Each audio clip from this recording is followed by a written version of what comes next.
Hello and welcome to another episode of TPK, the show so named so that if I do accidentally kill all of my players, I can just call it branding. Yes, welcome to the Players Keep. And speaking of those players, let me introduce you to them now. Right on my left, I have Dewi Gray and Pete Austin. Pete Austin. And left on my right, I have Ben Fenner and Kendall Boardman. Kendall! Oh, that's getting good. I love Spicy. it. It's spicy. It's good. I am for now the one and only Jack Fletcher, but as we know, that can change at any time. So sorry, I was really... Lots of new things that we're going to talk about in a moment. We're going to spin right on over to Ben. Yes. Take it away, my darling. Oh, beautiful. So much stuff. So let's get ready. There's no episode this week. There's no episode. This is just All an announcement. Just the itinerary. So, live show is happening. Whoopah! You know this. You've done this. I want to say there's going to be a couple of these, but I want to say a massive thank you to everyone who has jumped on and got their tickets already. This queer man has shed many tears over the past few weeks to the response of this live show. I'm feeling a bit emotional now as I'm saying that. Do not cry. It's been really humbling and validating and touching to see how much excitement came out of the announcement of the live show, the announcement of the merch, the announcement of the map. It's just, thank you so much. Couple of technical things. Tickets are still on sale. However, they are selling very well. At this point in time, it might be different. There's one Q&A session ticket remaining. So if that's still the case and you want to come, book your ticket because there's only one remaining. Plethora of the main tickets, but that's absolutely fine. And the merch packages. Little thing with the merch packages. On the actual day, we will be having a limited amount of stock, just purely from a financial basis. We don't want to be too wasteful with what we're purchasing. So we're going to bring stock down, but it will be limited in terms of how many sizes and the variants. We're going to try and be as inclusive as possible, but we're just not going to have a gazillion options of each. So if you do want to guarantee a size or a specific thing, we recommend doing the merch package before, because what we're going to do is collate all of the information and then put in a bulk order for everything that has been done. If you've already bought the merch package, I will email you over the next month or so to basically get what sizes you want for stuff. So if you do want to guarantee a specific size, or that you definitely get something like the pin badge or the map, buy the merch package with your ticket. And if you change your mind and you haven't bought it, but now you do, just message us on any of the things and we'll get that sorted for you. Merch. Should we show the t-shirts? We've got the final copy of the t-shirt, and here it is. Those babies. Oh, yeah. Yes. It's nice. It's nice. That's the t-shirt. That's what you're going to get. We love it. The art is done by our friend Ruby, whose tag is... The Leafy Girl Illustrations. Leafy Girl Illustrations, the one thing I didn't write down. Leafy Girl Illustrations is the person who did our wonderful poster. We've worked with her for a few things, and she's been absolutely amazing. We love the poster. We love the t-shirt. So go give her a follow and see all the stuff that she's done, because she's absolutely incredible. Hell yeah. Go on, Ted. We want to take this moment as well. I don't know if you've noticed. Hopefully you noticed. We're slightly more well lit. Ding. I did wonder what was going on. And for once, the lights aren't down here, and they're not little things from a certain company. But they're really nice, proper lights that hopefully are doing the job for us. And I want to take this opportunity because we've wanted to do merch. We've wanted to do a live show in a venue that's actually built for live events and all of this stuff for so long. But being kind of an unfunded company has made that basically impossible. But because of all the support that our Patreon members have given us and people who came to the live show last time, and all of the support of anyone that shares our posts and puts us out there into the world and who has nominated us for the Crit Awards and all of that stuff, has just meant that we've managed to make some money as a company and start putting it back into the company so that we can do stuff like this, get better lights, and slowly upgrade other stuff as we go. And I just want to say a really massive thank you, because I know we don't say it all the time because of the whirlwind of doing this stuff. Sometimes we just forget, but thank you so much for all of the support, be it financial or just being here and watching. It means the world to us, so thank you so much. Don't cry. No, I'm not going to. I'm fine. We're getting through. And part of that thank you, I think I will have put this on the Discord maybe somewhere, But one thing that we've been racking our brains about is how we want to give back a bit of thanks and spotlight to all the people that have done fan art for us over the years. We were baffled when it first happened a couple of weeks into the episodes airing, and it's just grown and grown and grown, and we've absolutely loved it. And we've wanted to find a way of how we could share the art and put spotlight on those artists that didn't feel like we were just doing what other companies have done or just slotting them in the episodes and not doing it. So we've come up with an idea, which is penciled once a week. On a day, we're going to do basically a fan artist showcase where we will take a specific piece of art that's been submitted by someone that is inspired by a moment from the campaign, and we will then edit it into like a little moment of the scene from that moment of the campaign, and then show the art and basically just give a bit of spotlight to the artists that are being so generous by just using their creative expression to draw moments for our campaign. So I will have put an informative video, hopefully, into the Discord. If not, it will be happening Details to be yes, confirmed. but it'll just be, we'll want permission just to be able to do that from you, and there'll just be certain formats and certain things. But if you have art that is from a specific moment or a specific scene, and you want it to be showcased and stuff like that, just do the system that I have said. Thank you, future Ben. And hopefully we'll be able to get it into one of these weekly things, because we love every bit of art, whether it be a drawing or these gorgeous bears or paintings or what's it called? Go on, graphic. Fanfic. All of that. We read the flowers, the flowers, the crocheting, the like dice everything. everything. When you send it through, whether we all respond in the Discord or not, it gets put into the big group chat we have, and we all Fangirl. yes, Fangirl. thank you, because I had the wrong word in my head. So yeah, that's what we want to do. What word? No. So yeah, basically we love you and thank you, and we're really excited to do this live show and have the merch and have new lights and keep growing this. So It's only going to get better yeah, as well. hopefully. We're just Absolutely. buzzed. We're absolutely buzzed. Absolutely. In the words of Gina G, the only way is up. Nobody sent me a letter yet. I'll Oh! wait for that. Also, sorry, the merch package. The merch package will have an you can only get it until, I believe it's like halfway through August. Yes. Just because after that we will then close it down, and that's when I will then do the organizing of getting it all ordered and everything like that. So if you do want the merch package, don't leave it to the last minute, because it won't be available. It'll only be available till midway through August, so that we can order the t-shirts and everything. Well Done. done. And that is the end of this week's episode. No, amazing. Thank you very much, Ben. Yeah, phenomenal stuff. And as Ben has so beautifully put, thank you to all of our Patreon supporters and our Discord servers. Discord members. Just thinking yourself there. Wow, yeah. Thank you for our Discord moderators. Thank you to me. And with that being said, I let us didn't not cry. keep. You good? I didn't cry. No, that's all good. I was like, wait, is there more? No, I didn't cry. With that being said, let us not keep the players waiting. Absolutely let us not not. keep you waiting. It is time to enter the players' keep.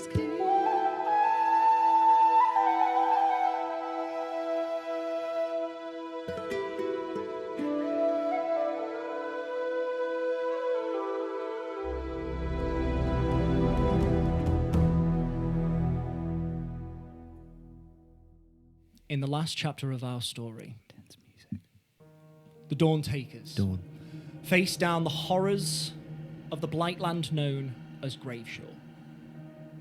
They continued to chase a spectral woman who seemed somewhat different from the other spirits that resided within the Blightlands. But unfortunately, she was not the key to finding the Sword of Songs as the Dawn Takers had possibly hoped. She was instead trapped and forgotten, just like the rest of the spirits, and wanted to be left alone.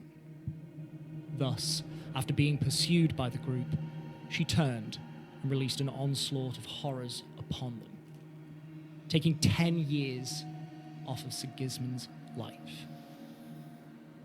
The Dawn Takers managed to defeat the Maiden of Graveshore, However, in doing so, they released all of the souls that were held within her form. In the aftermath of the battle, still with no idea of where to find the sword, Sigismund tried to commune with the spirits of this place. He opened himself up to their energies, but in doing so, he allowed all of the necrotic energy that suffused this place to flood into him unabated. The group battled to keep Sigismund alive, as like a sinkhole, all of the necrotic energy, pulling all of the souls of Graveshaw, swirled around them and into Sigismund. Fighting with everything he had, Sigismund fought back the visions of horror that clouded his view, and with his Drenga, his ancestors, his allies, he was able to learn the exact location of the Sword of Songs. They raced through the streets of Graveshaw to their goal, encountering many more spirits than they had previously. And just before they reached their desired location, Cricket was also robbed of 5 years of his life. The group then had to scale a building to try and retrieve the sword, only to be attacked by more grave harpies. Hampered at every turn, the group were almost out of resources. But thankfully, they were able to escape the Blightlands, sword in hand. But unfortunately, this was not the happy ending that the Dawntakers were hoping for. For Sigismund, it seems, was too attached to the weapon he was currently using and refused to use the Sword of Songs. The rest of the Dawntakers, fearing for Sigismund's safety and sanity, took the sword from him to try and better understand its machinations. And this caused Sigismund to fly into a deadly rage. Not only did he end up almost killing Cricket accidentally, but when he was out of any other options, he held Antonia hostage, threatening Willow with her life if she did not return the sword. And that is where we pick up now. We are going to keep our initiative order. Sigismund, as you speak out, that ends your turn, which means top of the round, Willow. You are up. I think just as Siggy grapples her and she tries to fight him off, when he gets that hold on her and she knows that she can't get out of it, she gives up fighting him. She just kind of lets it happen, so she's not struggling against him. Amazing. Thank you. Willow will lock eyes with Tony.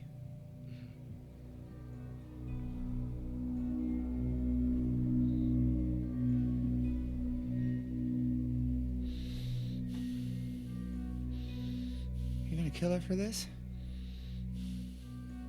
How far away are you? You're like 90 feet, I think. 90 feet? Or between 60 and 90.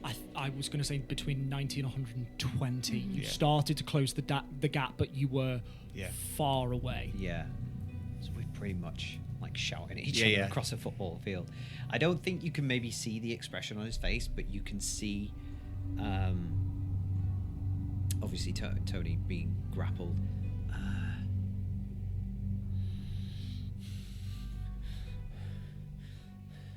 If I have to, I will.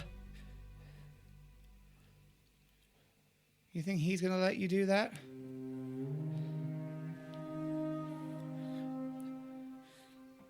Havern, the god of mercy. He didn't let the voices of madness take her. Don't think he's gonna let some bard do it.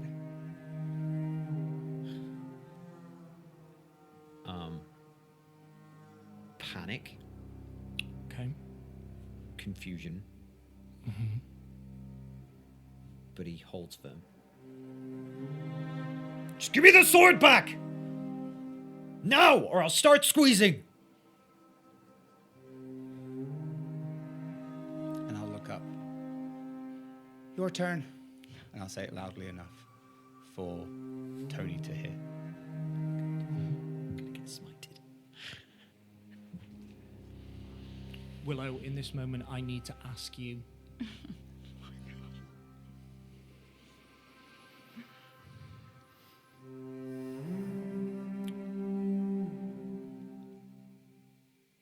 You are saying it loud enough for Tony to hear. Yeah.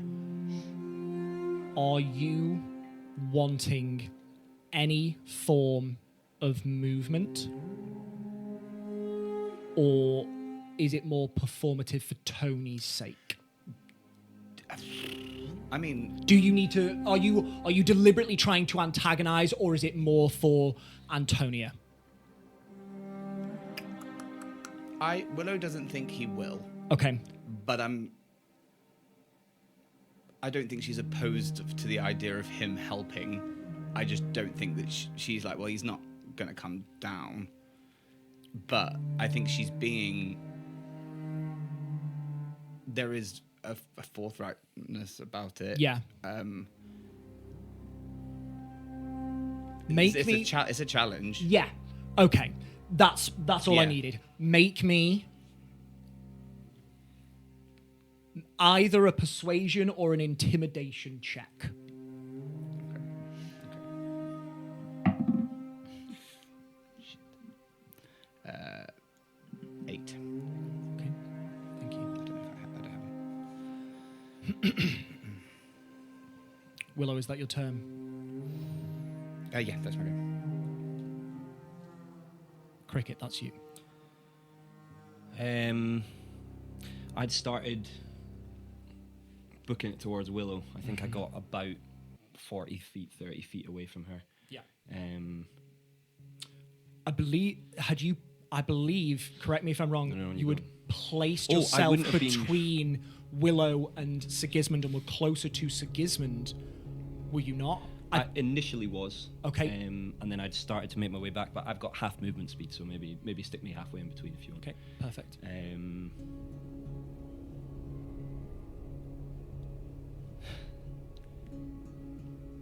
This is what cricket's made for. He can close the distance. He's got pace. And he's never more desperately wanted to be in two places at once. He needs to be next to Willow to make sure she's okay. He needs to get in between Siggy and Tony and bump their heads together. And he's never seemed more small and more confused. I honestly think that's his turn. Can I say something on Cricket's turn? I know it's a bit... If it's... Yeah. I want to talk to Cricket, basically. Okay. As I'm holding Antonia, and I'll say that to Willow. I then turn to Cricket. You're between me and Willow, right? Yeah.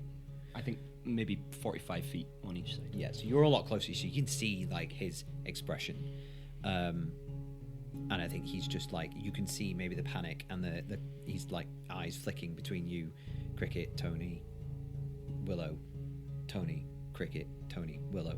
And he's like, Cricket, go and get it. Bring it here. Bring it to me! And that's it.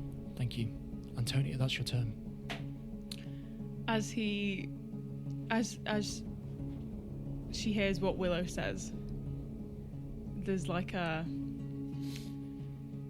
slight resilience in Tony. And then as you say that to Cricket, she'll just say, come on, Siggy, we both know you've got the wrong one to threaten Willow, so drop it. No, she's... I've seen her, but she cares about you. She's not gonna come for me. She will. No. She has to.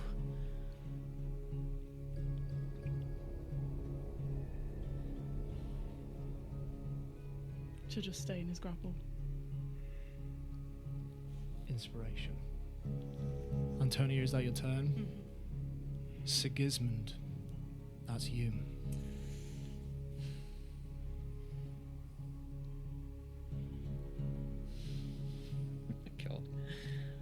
awful.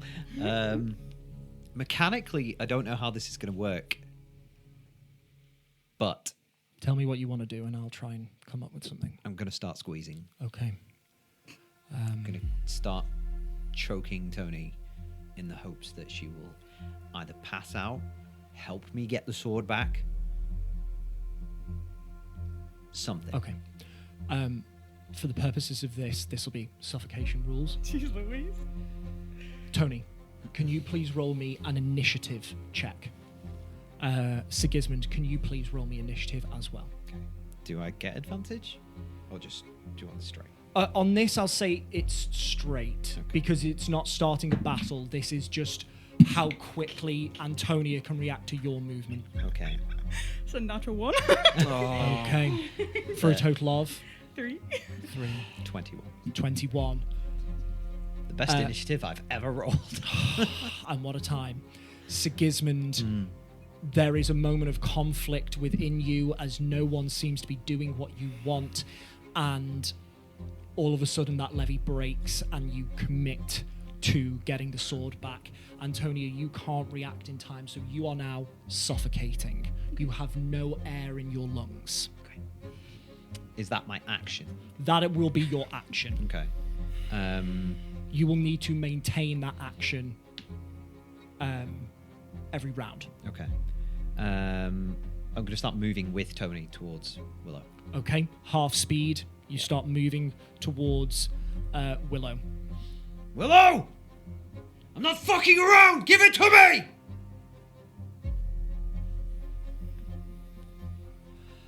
Sigismund, that is your turn. Willow. Can I see what he's doing from where I am? Like 100. Yeah, feet if away. he's closing the distance, it's less than 100 feet. Make me a perception check, free action. I'd say Tony's trying her best to not make it look bad. Okay, She's trying to be like, I'm fine. make me a performance check. And I'll say you're going to do this at disadvantage. 25.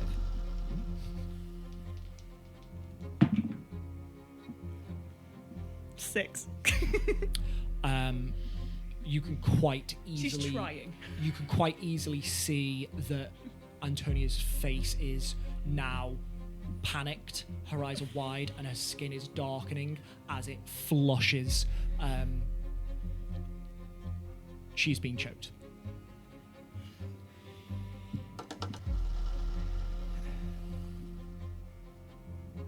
Siggy, I'm not giving it back to you. You're not having it. This has all been about choices. And you've chosen to have this. You've chosen to keep on to it. And you're choosing to do this to Tony now. But this last line you're about to cross, that'll be you done. From us. Forever. Drango Pact ended.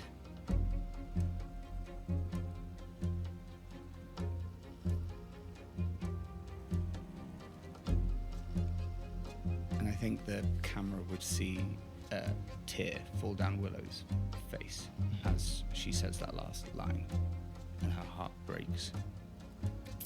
Is it worth... Can I make an insight check? What are you trying to insight? I just want to see if she means it. I'll say you don't need an insight check to know that. But you don't care. You want that sword.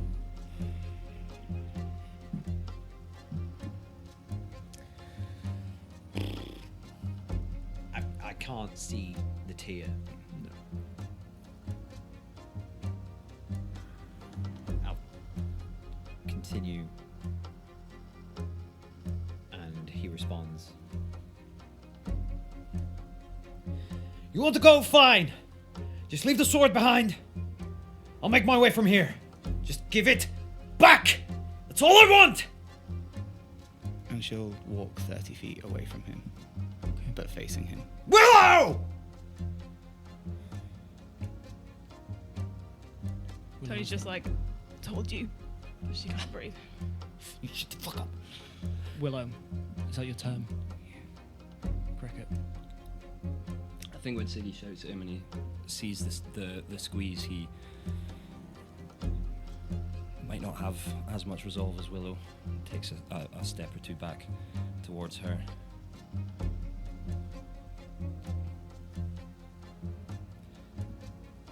Siggy, is this worth it? Are you gonna look your parents in the eye and tell them your new nickname, Sigismund Olafsson, Drenger Killer?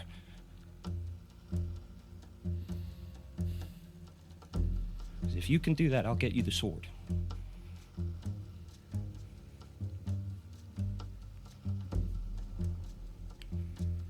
Yeah, fine. I'll do whatever. Go and get it. Say it. Say, I will look my parents in the eye.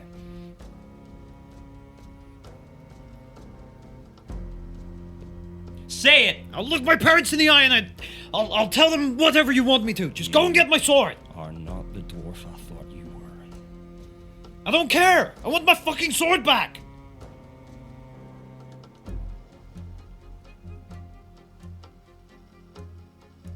He'll look at Tony. He'll look at Siggy. He'll turn towards Will. Do you start walking? Thank you. Cricket, is that your turn? Yes. Antonia, at the top of your turn, please make me a Constitution saving throw.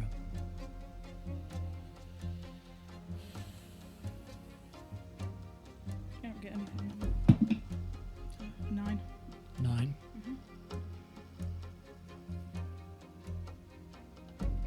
The shouting around you starts to dull. As does the vision in front of you. You drop to 0 hit points. You are dying. Oh, great. Sigismund, you feel Antonia go lax in your arms. That is your turn.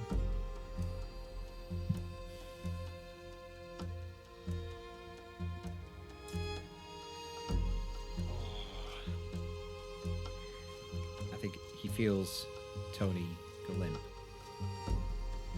And I'm gonna...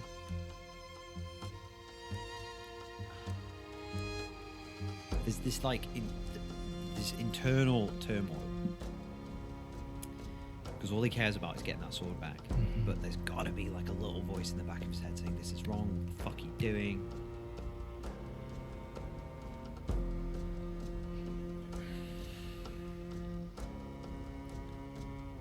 That voice is there. And I think It is being drowned out by your lust to have that sword back.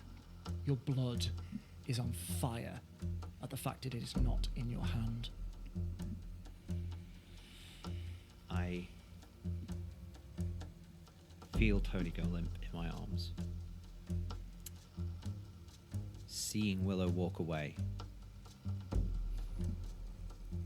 This isn't working. I drop Tony Okay. and I run for Cricket. Okay. I only have 35 feet of movement. How far did you go, Cricket? You're at half movement.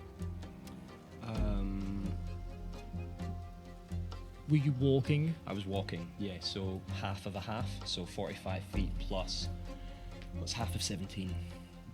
9-ish, 8, yeah, call it 55 feet. 55 feet. You would have to action dash to get to Cricket. Unless you've got anything else. Bonus action, tell the runaway I'm going to teleport to Cricket. Okay. No, I haven't got any bardic inspirations. Good catch. Yeah, action dash towards Cricket. Okay.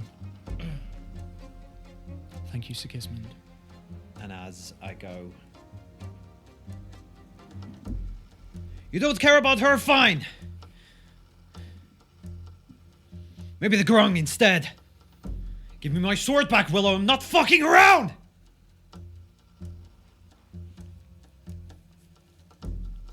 Willow, that's your turn. You don't have me yet. You're just up to me. Is that right? Yeah. How far away is Tony from me? I'll say 100 feet away.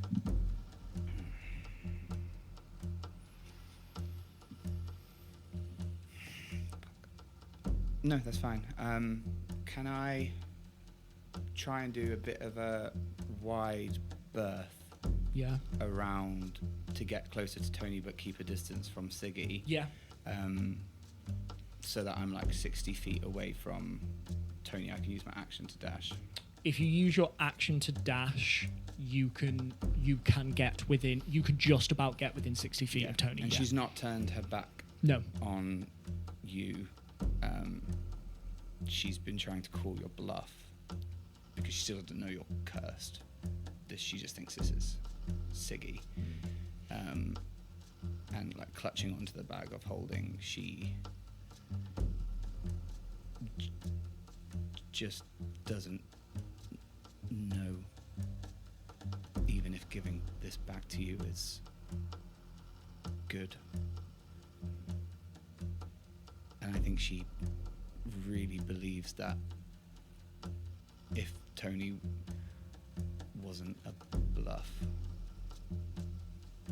this for Cricket would 100% you wouldn't put a hand on him because it's Cricket. So she's going to walk and not say anything. And when she gets within 60 feet, Tony, get up. And it will reverberate, and I'm going to do healing word on Tony at second level. Okay, what the fuck?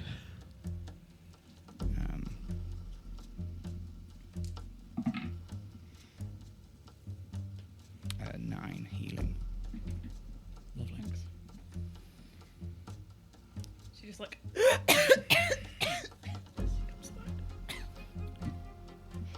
Your throat is on fire and you can barely speak properly as your larynx has been crushed. Willow, that's your turn. I think, is there a moment where you look, what do you do when you, like, what does your gaze do? I think she takes a minute and is coughing and struggling to breathe for a second before she then like realizes where she is and what's just happened, and she would look at you, the source of the words, and to the situation, and probably back to you again. I think you'll see that there are like tears, but she's not looking at you because she's looking up and she's just shaking her head towards the symbol of him that's not in the sky at the moment, but where it usually sits, before locking down and see what's about to happen. Thank you, Willow. Cricket.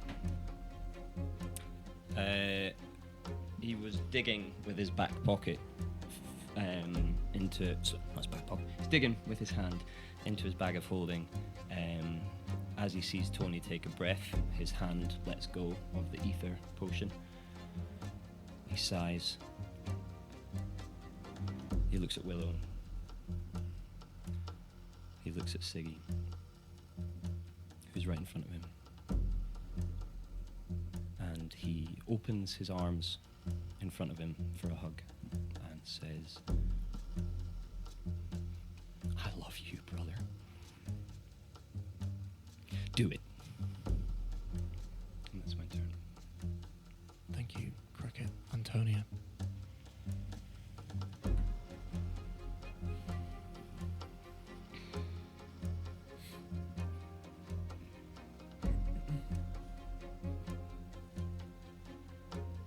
How far is Siggy away from me? 50 feet. No. 35 feet. I think she gathers for herself for a sec, just in the shock of everything. She's just going to get up and start moving towards him.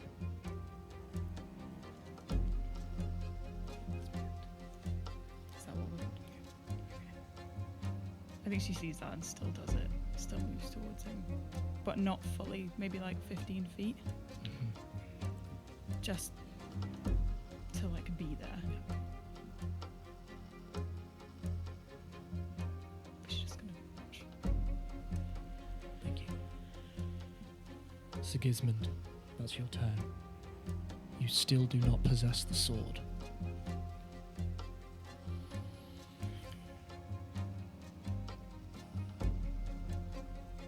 Do I hear what Cricket says?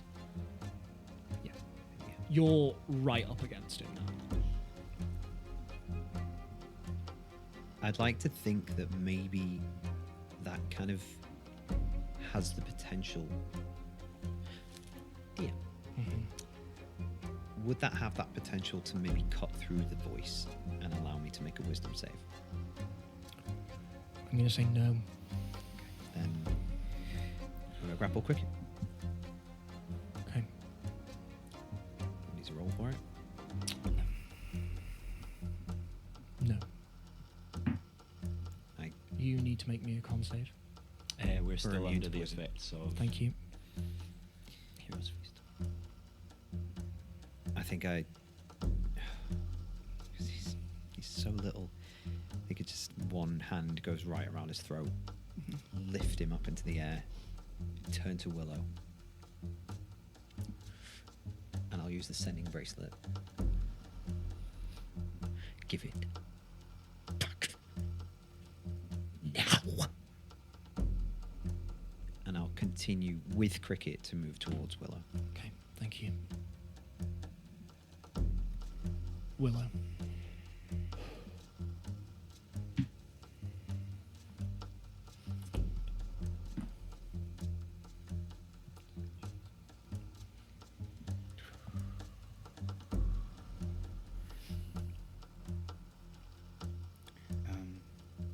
For the second time in the past 30 seconds, Willow's heart has started to break.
She doesn't know what to do. Does Ben?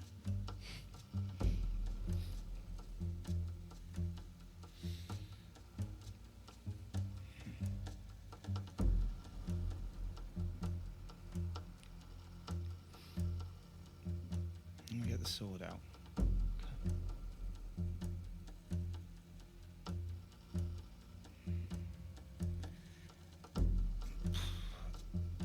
Can I try and just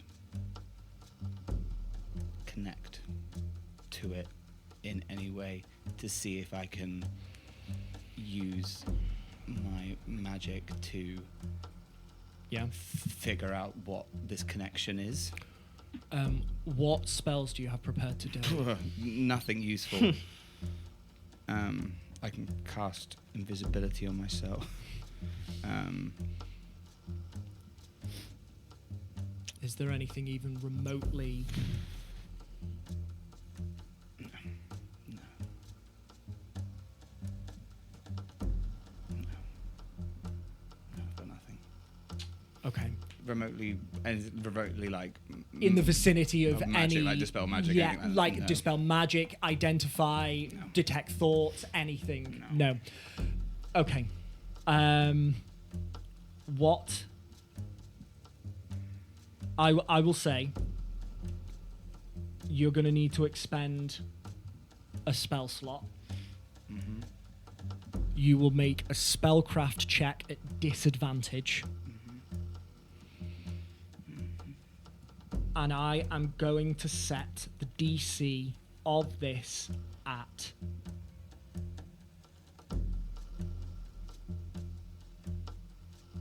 19 minus the level of spell slot you expend.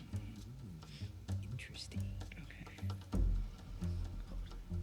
The only spell slot I have left is my last 3rd level, Which would bring the DC down to 16. which would also mean I don't have Revivify.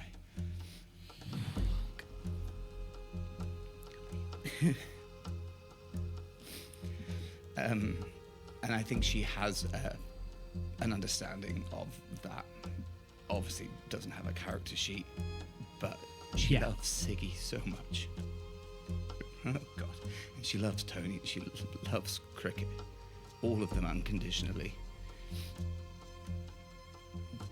But they won't get this opportunity again, because when Siggy has this back, whatever this is, he's never letting it go. So with all the rage and anger that she feels, she's gonna flip the sword up and slam it into the ground so that it sticks in and connects it with nature and soil, and she's going to shove her hands into the ground, and you'll see veins are starting to grow up this arm and out of the top of her glove as she's seething, and will expend magic as vines grow up around the sword, and she'll try Awesome. and connect to it using Incredible. nature. Incredible. Make me a spellcraft check at disadvantage. The DC is 16. Spellcraft check, please. Wisdom and proficiency.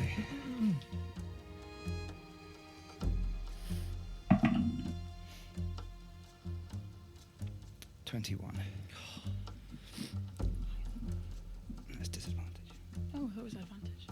No disadvantage. You plunge the sword into the earth, and then your hands, and you throw every last bit of will that you have down into the ground in arguably one of the most primal, pure moments of Willow's life, as her entire being rushes down into the earth around her and then up towards the sword, and you immediately clash against something. There is something within this sword, an entity, a consciousness, and it is dark, and you can feel it roiling inside, full of anger and hatred, fueled by only one thing: vengeance. You bounce off of this consciousness and back into yourself, and you know now fundamentally there is something within this sword that must be afflicting Sigismund, or connected with Sigismund. There is something dark about this sword.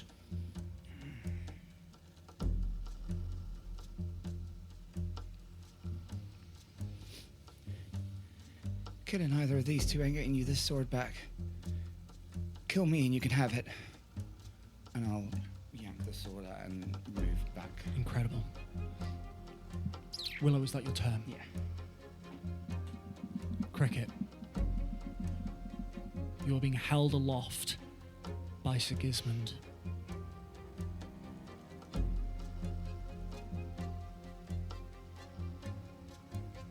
Do I hear what Willow says? Yes.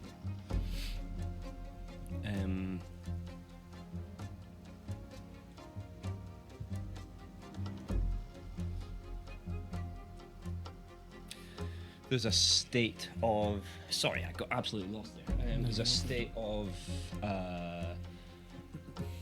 grim acceptance as his head starts to pulse. You can hear his heartbeat in his ears. His eyes are beginning to swim, and he's fighting to hold eye line with Siggy. But he's allowing this to happen until he hears Willow's voice say, kill me instead. And he looks at Siggy and he tries to choke out words. He says, no, don't listen to her. This is you and me. This is you and me. And he puts his hand into the bag of holding and he pulls out the immovable rod and he puts it right up against his neck so Siggy can't let go, and he clicks it.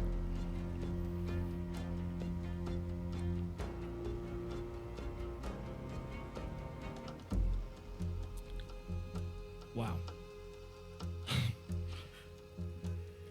Cricket, is that your turn? That's my turn.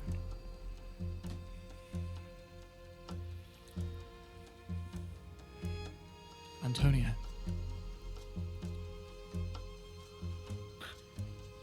Inspiration. Antonia, that's your turn.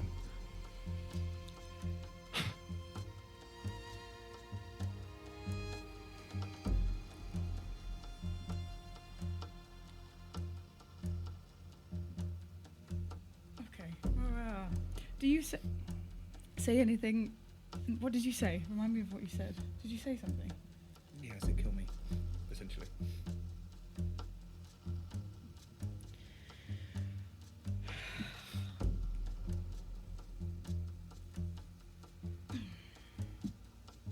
I think the sight of the immovable rod anyway kind of jars her into the memory. And then I think she starts to panic because of what you've done.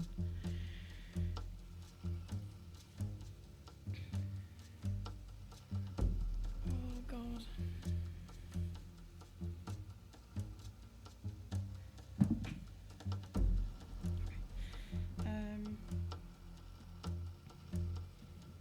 I'm gonna walk over to Siggy and 6th level inflict wounds him.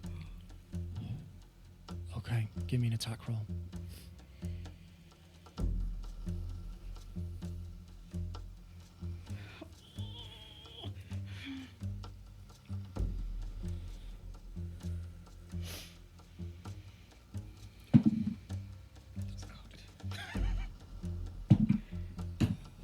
I'm using my inspiration.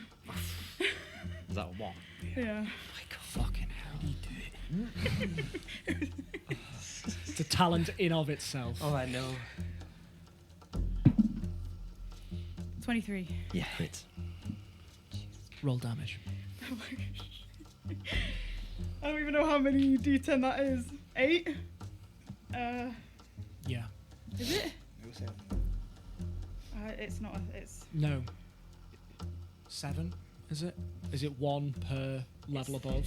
3 at 1st level and then. Oh, then yes. So Sorry. 8 D10. Fucking hell. If only you could have rolled 9. So much right now.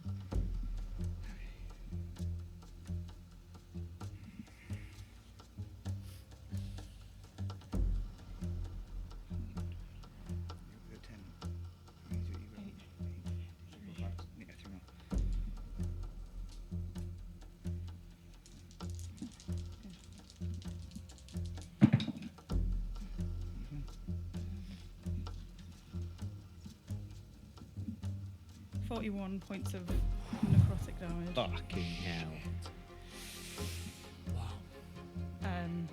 As I think, like, all of the rage and everything at this situation, plus the memory, she just, like, slaps her hand onto Siggy's back and, like, grips him and says, "You promised that we would all be safe with that sword." And she casts the spell. Feel your the skin on your back dry, flake, and crack as it dies, as it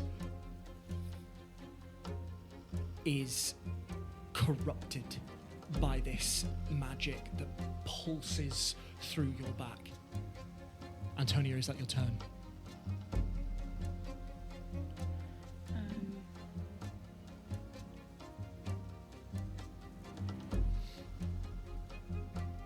Yeah. Sigismund, make me a wisdom saving throw. I have advantage because of Hero's Feast.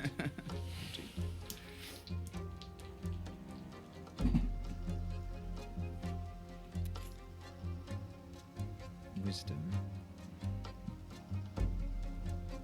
16. 16.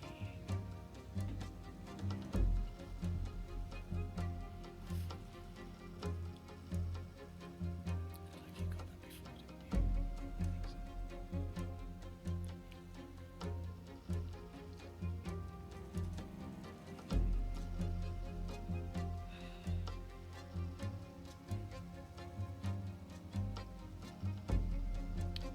That is a success. There is a pulse of anger that flashes through you, and for a moment, all you want to do is tear Antonia to pieces. But you press it down because you know you have your target in your grasp. Sigismund, you are, for the purposes of the immovable rod, grappled. You are still grappling Cricket.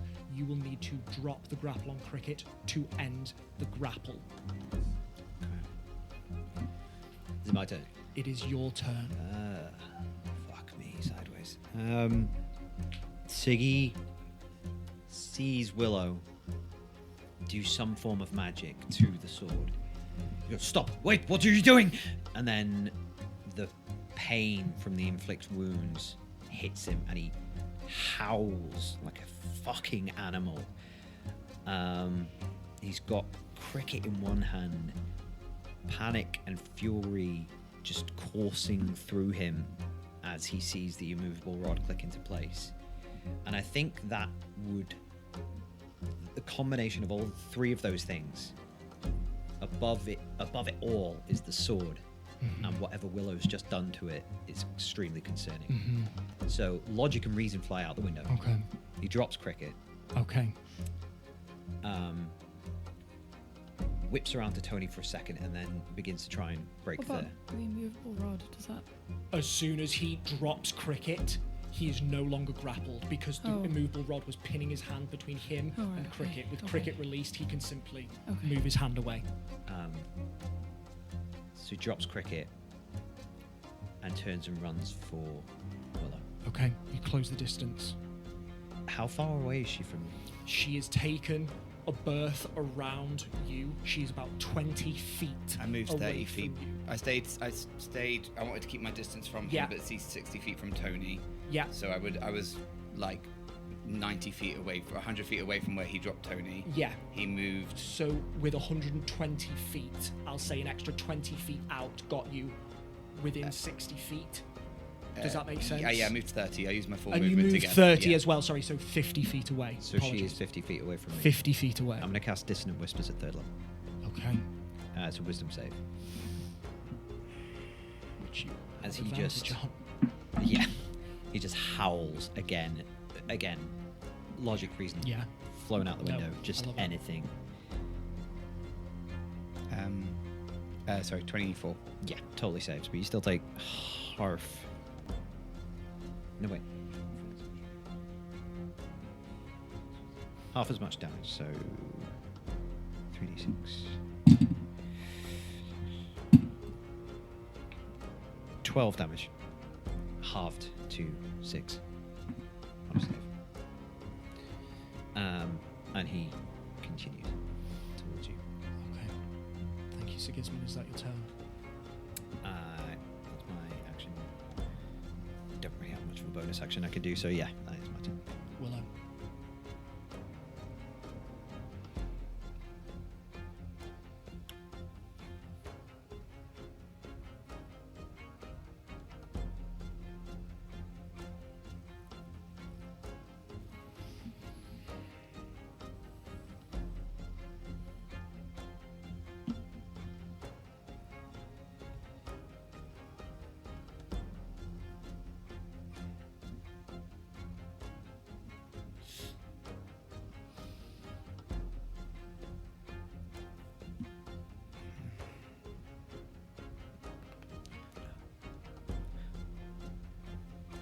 also, sorry, Ben. I cast it at 3rd level, so it should have been 5d6 of damage. Roll 2 more for me. What's the total of those two? So total was 21, so half to 11. Okay. What of the 2 dice? Just give us the total of those two Oh, dice. those 2 dice. It was so sorry. It was 5 and a 4. Thank 5 you. and a 4, so 9, 5 so and a half 4. to 4. 4 extra points of damage for us. Thank you. No, no.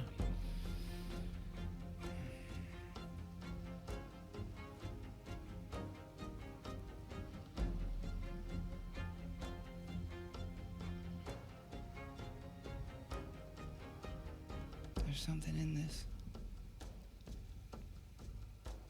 You gonna let him kill me?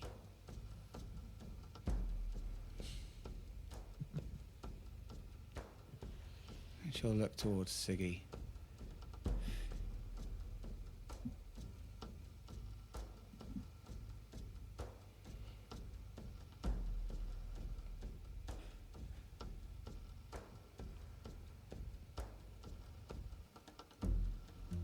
Break the connection.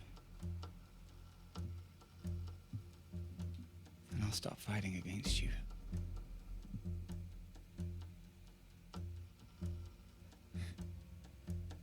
I'll go with her willingly.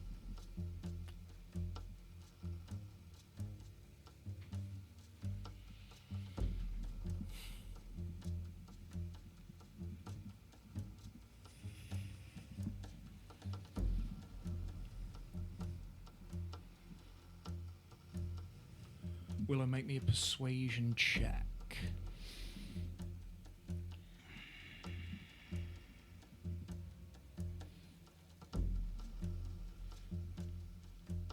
Were you expecting me to say with advantage? Could you No, feel me thinking about it? No. I've literally, as soon as I stopped talking, I was like, umming and ahhing. Make me a. I don't think she can say that sentence truthfully. Okay. Although the sentiment is 100% there. Okay. She's not being honest. Okay.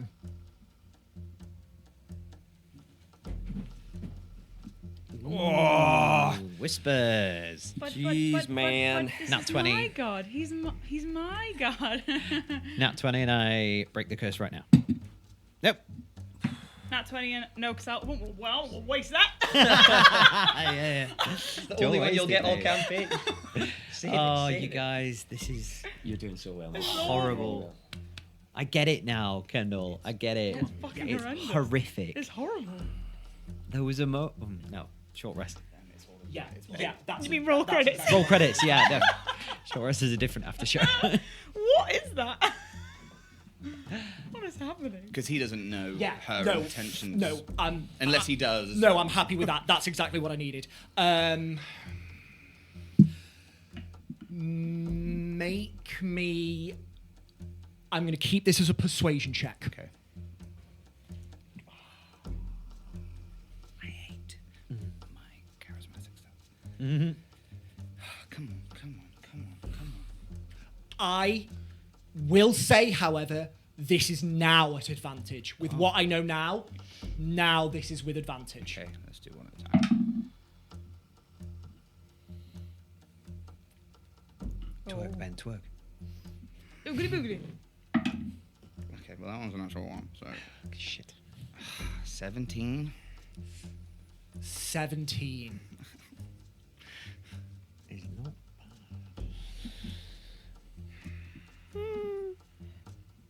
See, 17 would mean he would come for me. But bad. Thank you. And I think doubling down on that and knowing her power over him, because it's worked before, she'll put the sword back in the bag of holding, Okay. put the bag to her back, and just Okay. and bait him Yeah. once again with her life. oh, crying out loud. Oh no. Willow, is that your turn? Might be my last turn, yeah, let's go. Cricket. Right. As he's dropped to the ground, his vision is starting to go. He's kind of got blinking stars in his eyes, and he can see two beautifully ice blue, pale, white eyes. And as he starts to go, they begin to morph into something more yellow and more amphibian. And as he hears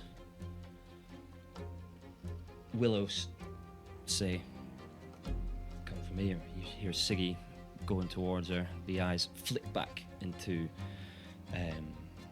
elven eyes, and he chokes in a breath and stands up, starts sprinting towards Willow. Willow! All the movement I believe, should get me there with half movement, Yeah. but bonus action dash and action dash.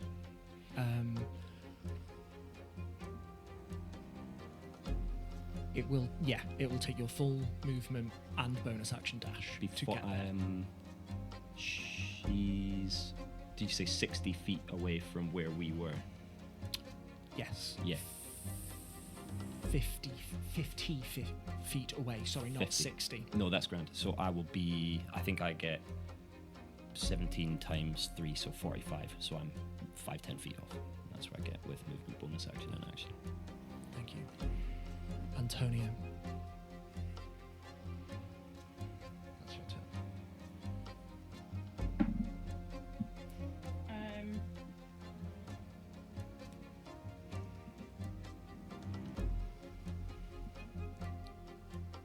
Seeing him.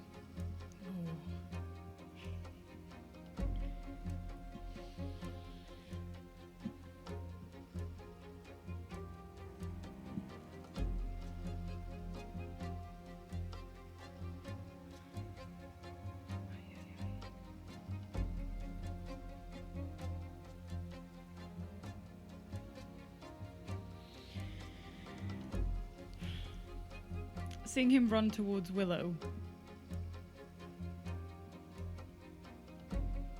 There's no way I can do like area effect spells while because He's right up against Willow, and Cricket is like 5 as well. feet behind Yeah. them.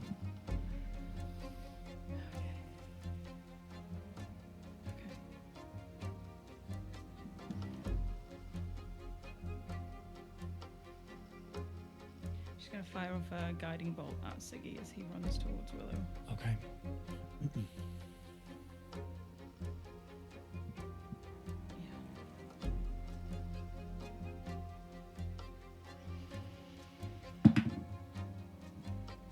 17. That hits.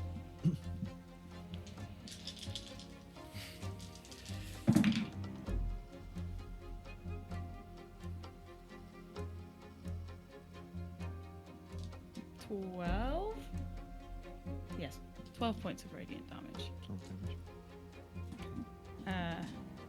And she will move closer. How far away am I, like, around from? 20 feet. Yeah, I'll move like 10 feet closer. Sorry, as in, Oh, if you moved your full movement, I would be you'd 20 be feet 20 away. feet away. Then I'll move my full movement. Okay. And that's my turn. Sigismund. Okay. You see the sword drop into the bag, and it is sequestered behind Willow. So I'm going to take Willow at her word, and I'm gonna attack. Okay. Are you going for a grapple? I'm going to attack with an unarmed strike and bonus action grapple Cool. for Tavern Brawl. Yeah, go for it. I'm gonna do it recklessly. Okay.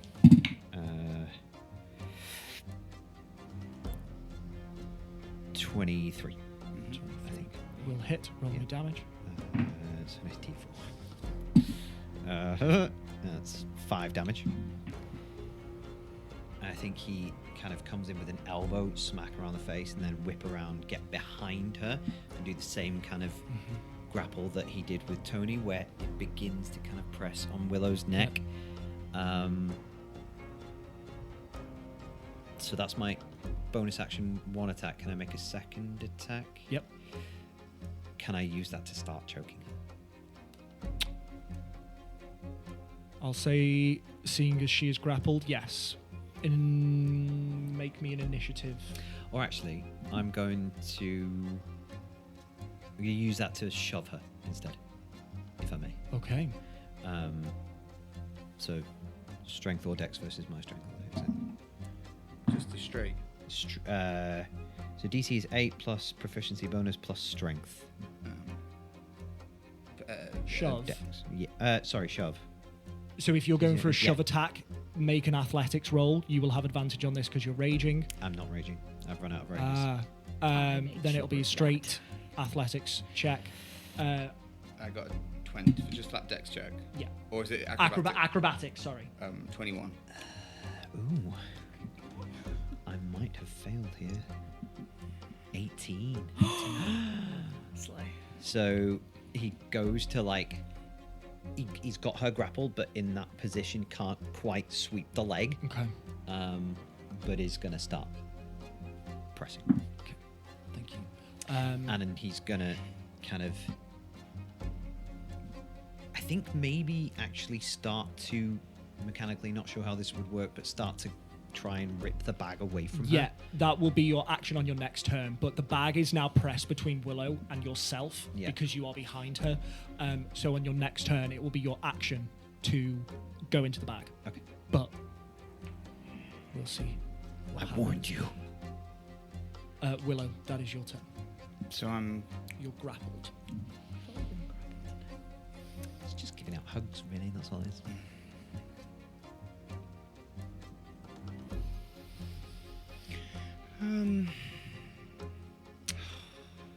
It's fun when you have no resources left. Don't know what you mean.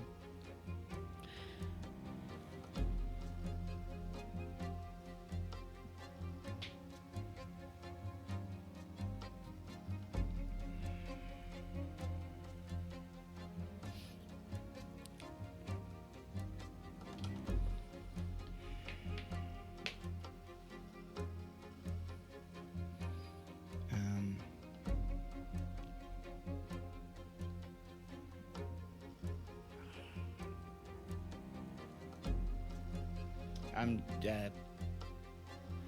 gonna move the bag round Okay. and clasp it in my arms. Okay.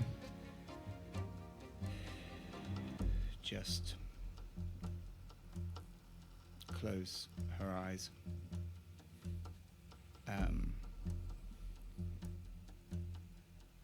And she'll very quietly, under her breath, just be like,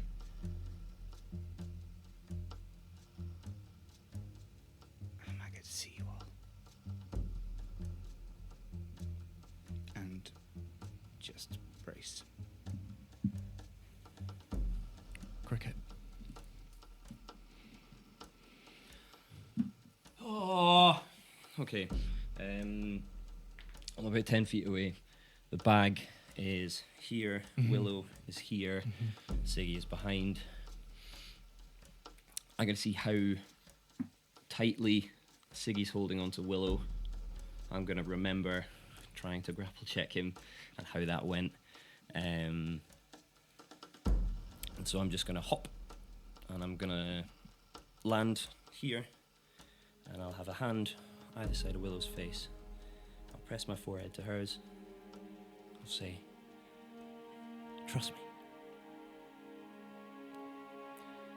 And I will give her a little kiss. I will reach into the bag. I will take the sword. I will take a couple of steps backward. Would you say it is a free action to say a word? Yeah. Yeah? If I can reach into my bag of holding, pull out the figurine of wondrous power, Yeah. say, "Your." It's pronounced You say that word, and from inside this black statue, a fiery light blooms, and then from the mane of this horse bursts a wreath of flame, as do its hooves and its eyes, as a huge nightmare leaps forth. At this point, Cricket, I need to ask you what your alignment is. What your alignment Yeah. on your... Do you want me to tell you publicly, or would you like me to? I can tell you publicly. Dealer's choice. It's chaotic neutral. Thank you.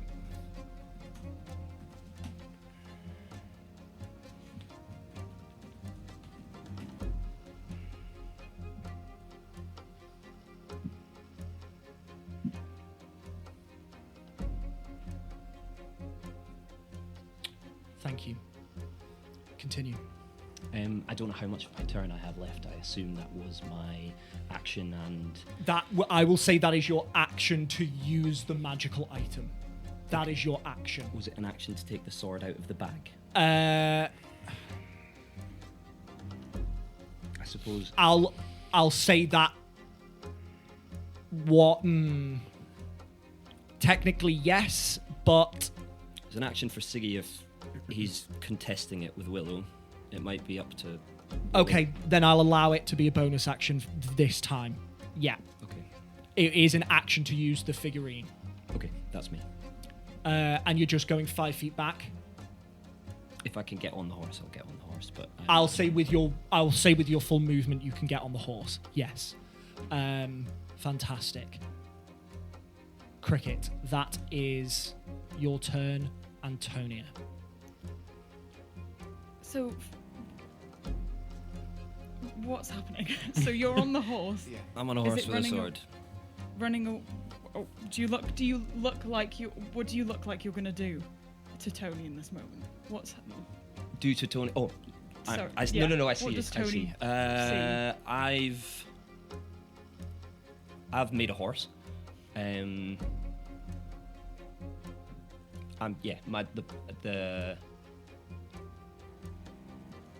not. If I imagine, yes, I said trust me. How far away are you? 20 feet. Yeah. If you heard that, then you might assume that I'm potentially making a break for it.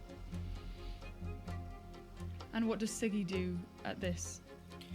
I think Siggy will see that, howl in frustration, focus in on Cricket, and then the next thing that I do will be on my turn. Okay. But you can see that his head is whipped around to Cricket.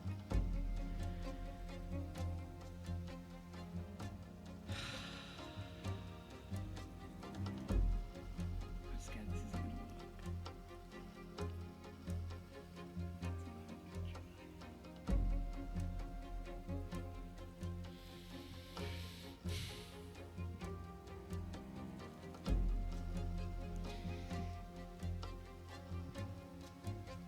Is there a way that I can place an area effect spell behind Siggy in order to just get him? Now, yes, you can. Because he is behind Willow and Cricket are in front of Sigismund.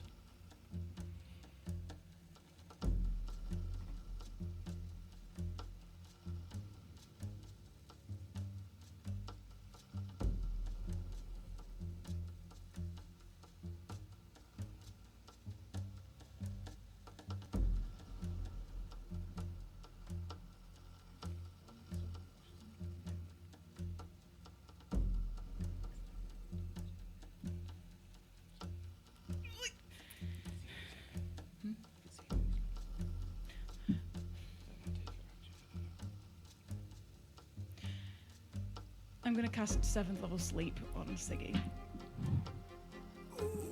Roll those dice.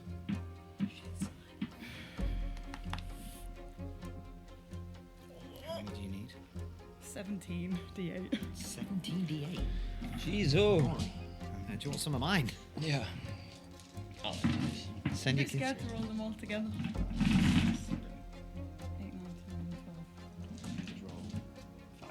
5 again. Yeah. This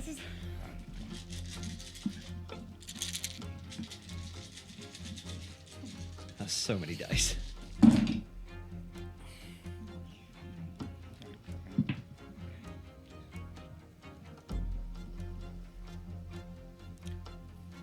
So sleep has always confused me, DM. Is it if she rolls a number higher than the current hit points I have? Yes. Right, okay. I go to sleep. You do.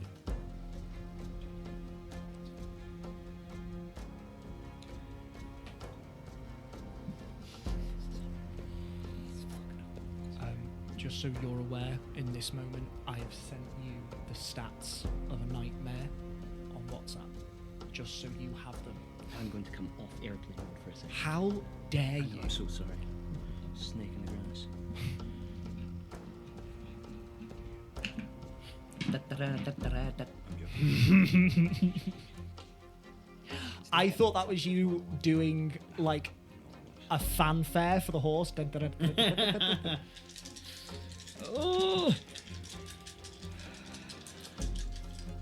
Oh, there's more dice being rolled. Yeah. Sensational. 17 DM. Yeah, no, love that.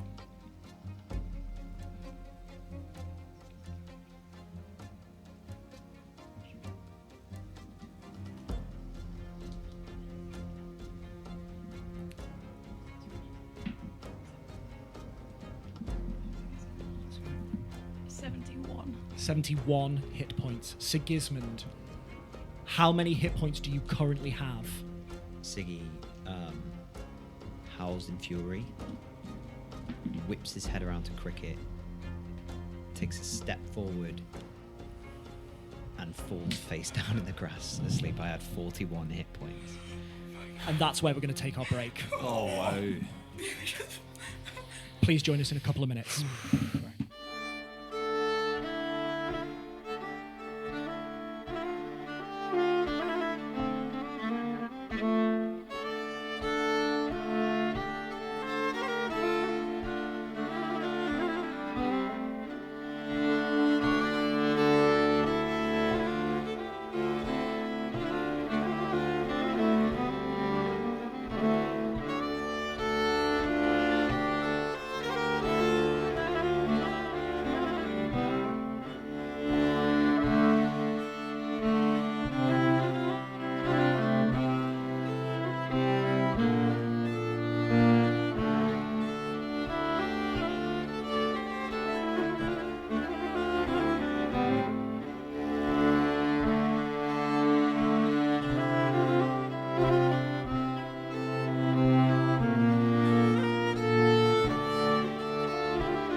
For now, initiative will be halted as you, Antonia,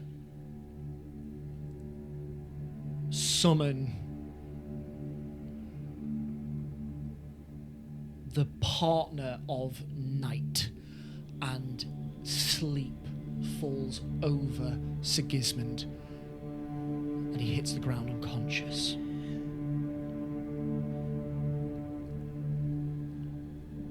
You, Cricket, are currently atop the back of the nightmare, sword in hand, and you, Willow, are now not grappled anymore.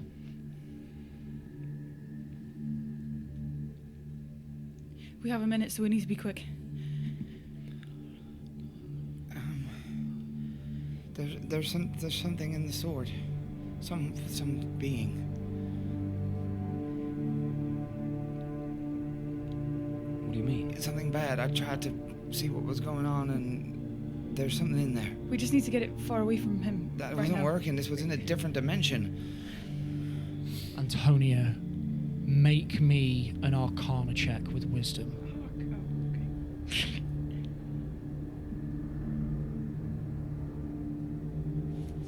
So, just wisdom. Wisdom, and if you have proficiency in Arcana. That was a whole journey, and that is a 9. Thank you. Continue. Do either of you have rope? Mine got Yeah. burned up in a dragon's belly. I'm on a horse. Just tie his hands and his feet. Oh, God. Okay. Tie his hand behind his back. I've also got a rope. Okay. I'll trot back to the immovable rod, which I imagine is still floating in the It space is. I left it. If Yeah. I can reach with my free hand, Yeah. click it. Yeah. I'll ride back. Can I have a survival check from either the pair of you, or one I'll make it help at you. advantage? Sorry, carry on. No, it's fine. I can always put the dome up and leave him out as well. Oh my god. Yeah. It's 23. 23. Yes, no, it's not going to be high enough for you guys. Okay. I'll hand the immovable rod to Tony. Say his hands are hands are tied behind his back. His feet are tied on the floor. I'll say, put this on his neck. Press that button.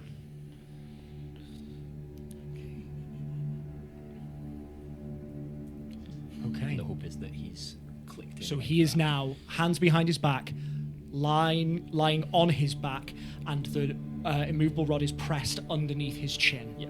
Okay. And then I'm going to ride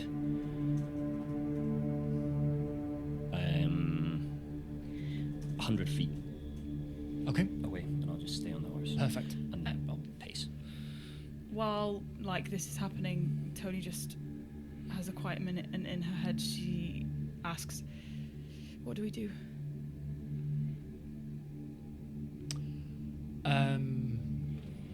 Make me a religion check.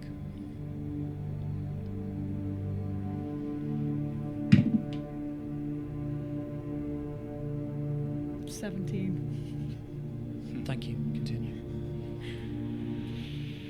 Okay. I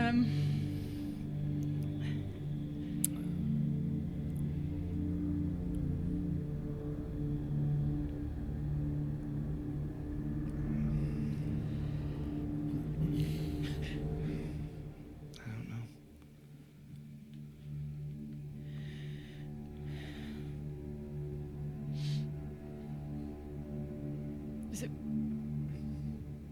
Is it worth us all dying for?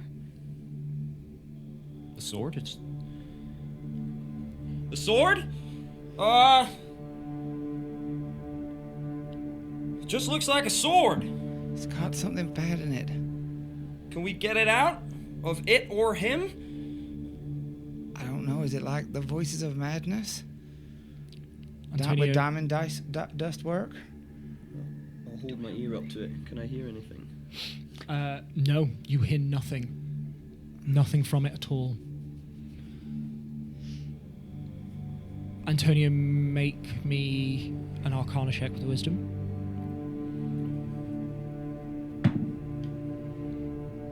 23. When Cricket says, can we get something out of it, you've used spells before to push creatures onto a different plane momentarily. You might be able to push whatever is in the sword out of the sword.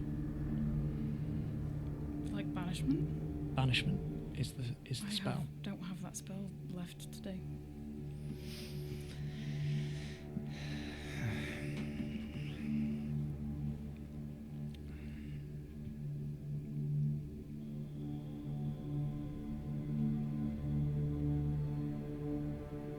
From the sword? From the sword. If Willow is saying there's something in the sword, maybe you could get, and Cricket wants to get it out of the sword, banishment would be the only thing you can think of. I can't do anything like that. I'm exhausted. There are other ways to break curses. I'll say, on that point. Spells such as Greater Restoration would definitely do it, or I have one third level, one second level, and 2 first level spells. there is also Remove Curse.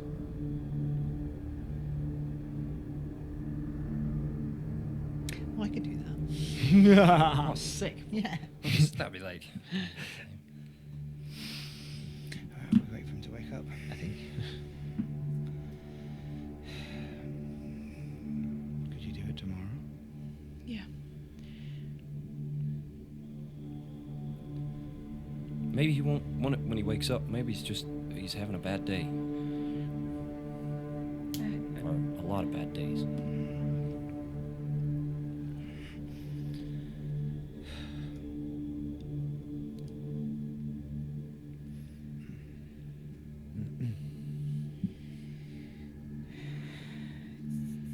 I'm going to use Divine Intervention. Okay. Oh, dang.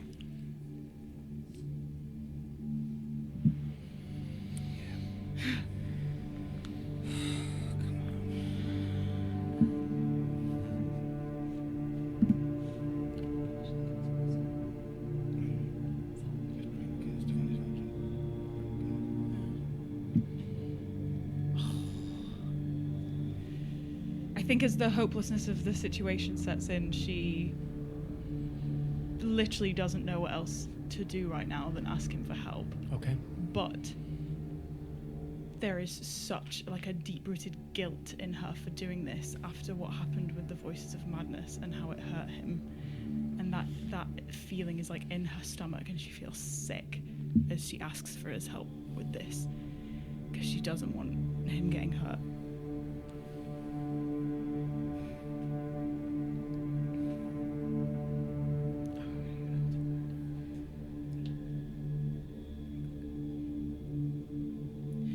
Can you break the curse on the sword?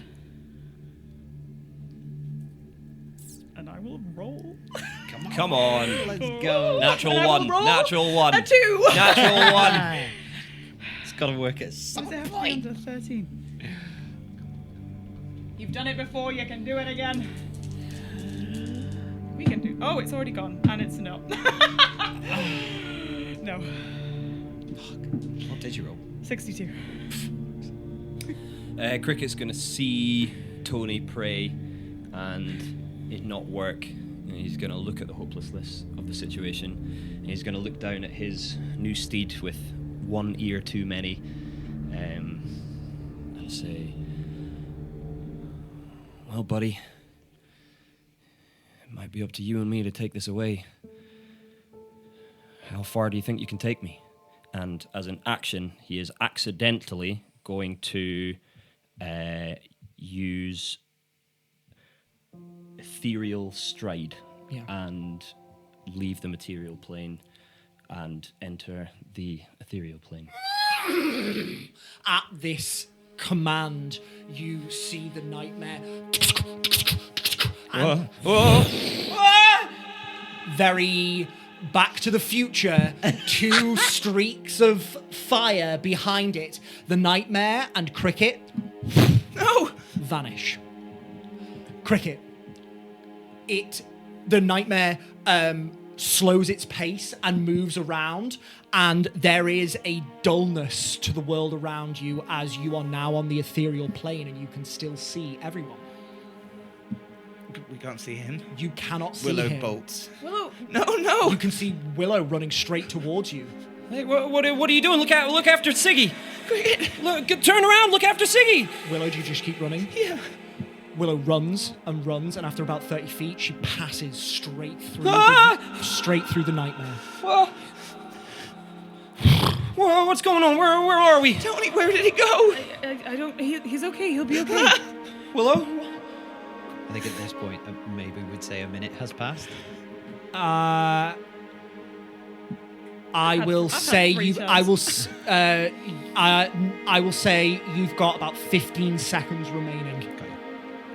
What? I'm right here. What? Hey! Can I touch her? Can I reach out and? You reach out to touch her, and you pass straight through her. You can't. She's not corporeal. I'm gonna go to the ground and try and find where he went. Yeah, you can see the hoof tracks just stop, and they are smouldering. They just disappear. No. What have you done? Can you put me back? What's going on? Tony! Can you? It walks forward, and behind you, you suddenly hear. And you look behind you, and Cricket is riding the nightmare. Hey! What happened?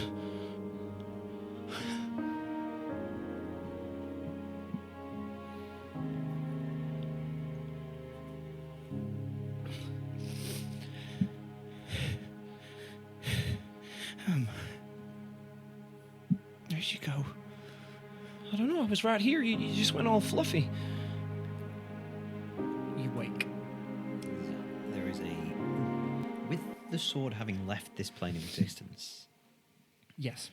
does that end my attunement to it? No. There is a howl of fury from behind you as Siggy wakes up, realizes he's bound, he cannot move, and he goes, "Ah! Let me out!" And I'm going to try and move the immovable rod. Yeah.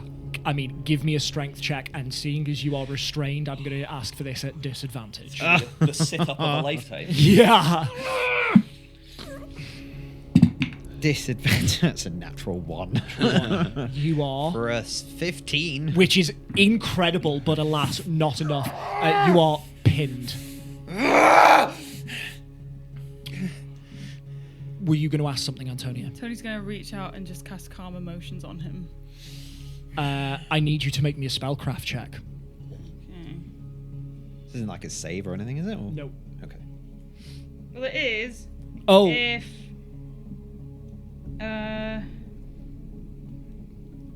Apologies. Yeah. Yeah, then make me a save, please. Sorry. Okay. What kind of save? Wisdom? Charisma. Riz. Which equally isn't good either, but. Okay. Riz. 24. No. 22. Yeah, saves. Okay, well. Oh, I'm burning myself. He's just thrashing around. Back is like arched like a cat, and pure animalistic. You know, like fucking 28 Days Later zombies, like that level of ferocity.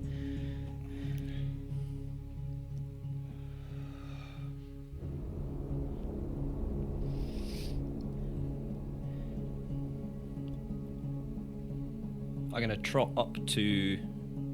Are you next to Siggy? And you're. I'm close to say. I was going to move after Willow as she was running, but Yeah. a lot happened all at once, so. I'm where you disappeared, and Yeah, I haven't yeah. moved on that. So I will. I'll reach my hand down. I'll say, I don't know if it's the right time, but my lady. okay. Okay. I'll look down at the horse. Tony, think we might be back in a minute. Great. Pat the horse on the side and say, "You think you can do that again?"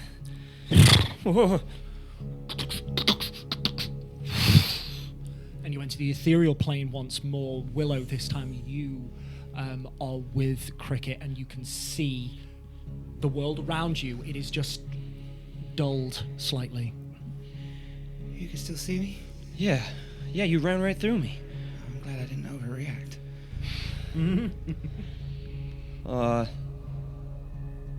You know anything about this place? Make me an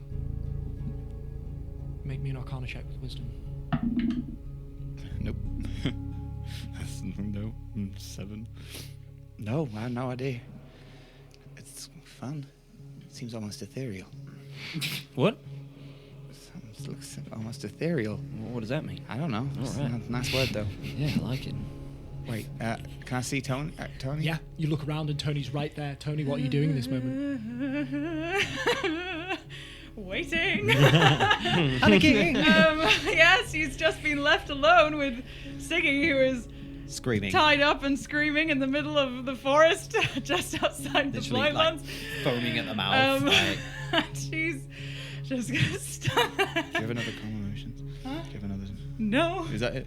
I have one spell slot left. Yes. Revivify. Yeah. She's just gonna stand there and hope and try and lean into her connection with him and just not feel hopeless. Cool. You just see Antonia standing there, panicked. This is what you look like, but a little bit less resolved. What do you think? I'm gonna pull out one of the stones from my slingshot, drop it off the horse. Does it just land on the floor? Yep. Willow, keep an eye on that rock. Well, I know we're new friends, and I'm asking a lot of you, but will you take us back? You see Cricket rematerialize. I'm going to assume that at that you wanted Willow to come off the horse. No, I'm coming with Oh, no, him. no. I'm seeing if the rock comes If back the rock with us. stays in the ethereal plane, or if it goes into the material. I've got you. You see Cricket and Willow rematerialize with the nightmare. Great. The rock comes with you. The rock comes with? Yes. Okay. Well, Any help? Anything? I want to try and break the restraints on my wrists. Yeah. Give me. I'm going to say this is another strength check at disadvantage. How far away? Okay. Maybe. You're less than 30 feet away. It's too late. 23. That was 23 is fuck's sake. exactly the DC. I was going to work with that. And he begins kind of pulling This can't at be the for immovable nothing. rod because he's still trapped underneath that, but he can now at least use his arms. Yeah. And he's and Yeah. on my next turn, Yeah. question mark. I'll Absolutely. try and move the immovable rod. You see Sigismund burst open out of the ropes. How many hit points does he have now that he's woke up? We don't know. How does He that has. work he- with my that's a long rest. spell, He's sorry. fully back so, in the game. So Is it back to what he was? yeah, All his yeah. rages. Because when you hit 0 hit points, you go unconscious. But when you go unconscious, you don't necessarily hit 0 hit points. Sleep so doesn't sleep get rid of your exactly. hit It points. just Just checking. gives you the unconscious condition, basically. So he's back to what he was. Great. Which I will say he does look pretty rough. Yeah. Yeah. I will say at this, we're going to enter a soft initiative because there is a contest of objectives here. Okay. So, can everybody please roll me initiative? Oh, do I get advantage? Yes, you do. So, going to do this a little bit differently. Willow, what was your initiative? 20. Thank you. Cricket. 7. I'm at disadvantage. Antonia. Antonia, 14. Thank you. Sigismund. So I rolled a natural 1 and a natural 20. Oh. 23. 23. That is the highest initiative. Okay. In which case, Sigismund, Hi. you are up first. Move the rod. You use your action to click the rod, and it. Oh. Yes. Yeah. Interesting. Go on. Siggy hasn't seen this rod before, has he? I don't believe. Doesn't know what it is. Doesn't know what it does. Just knows that he can't move underneath it. Have you not seen the immovable rod at all? I don't think so. I only Wow, used it okay. He And saw it and- floating in the air after he dropped me and moved his hand. He saw it continue Yeah. to float, if that. Yeah, but I've never seen it You've seen deactivate. it. Ah. The only time you've seen it is when Cricket used it. Oh, you saw me click There it you go. on, so. So, I saw him. yeah. Then I will. No, okay. Then I will say your first instinct is to do what Cricket did. So I will say you can use your action. Sorry about No, that. no, I was no. just No, no, about to no. be like, use your action to figure it out.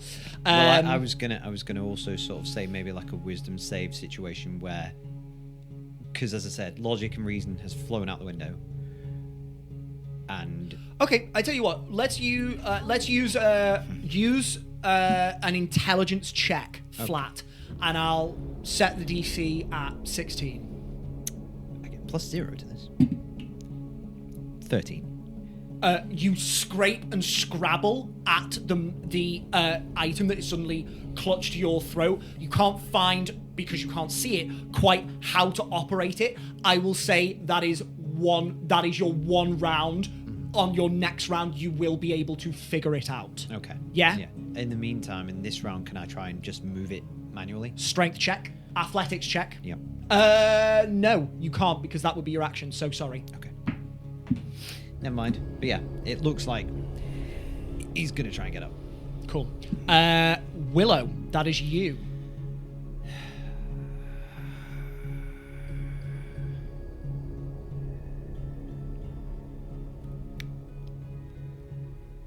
In her mind, Yes. she looks at Tony with her eyes, not in her mind. And in her mind, she says to him,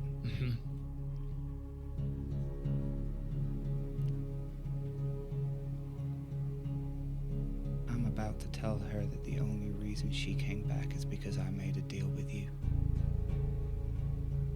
I'm about to tell her that you only help her when it's to do with me. I vow to keep that information safe if you break this curse.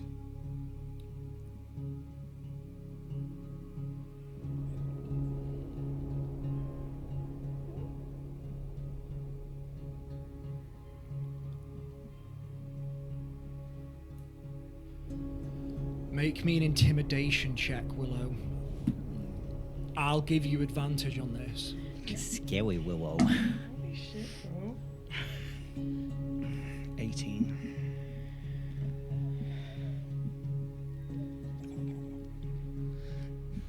You hear no response.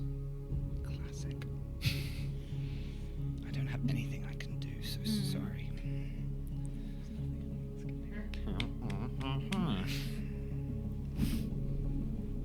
That's the end of my go. Okay. Antonia. Where you guys are away from me? No, we came up towards you, didn't we? Yeah, you're all together. Tony's just gonna step back towards them and just say, "Do we just give it him till the morning and then we can?"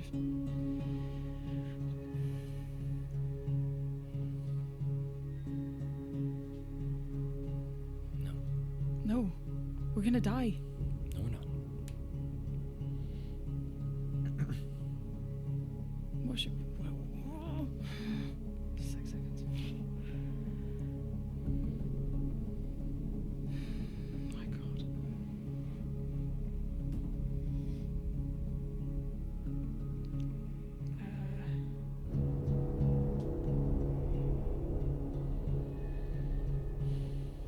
Oh my God. I'm so sorry. You're all good.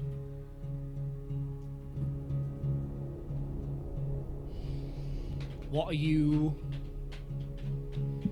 You don't have to do anything. Yeah, If you want I- more information, Yeah, you can... you don't have to do it. You can, if you want to let things play out and find out more.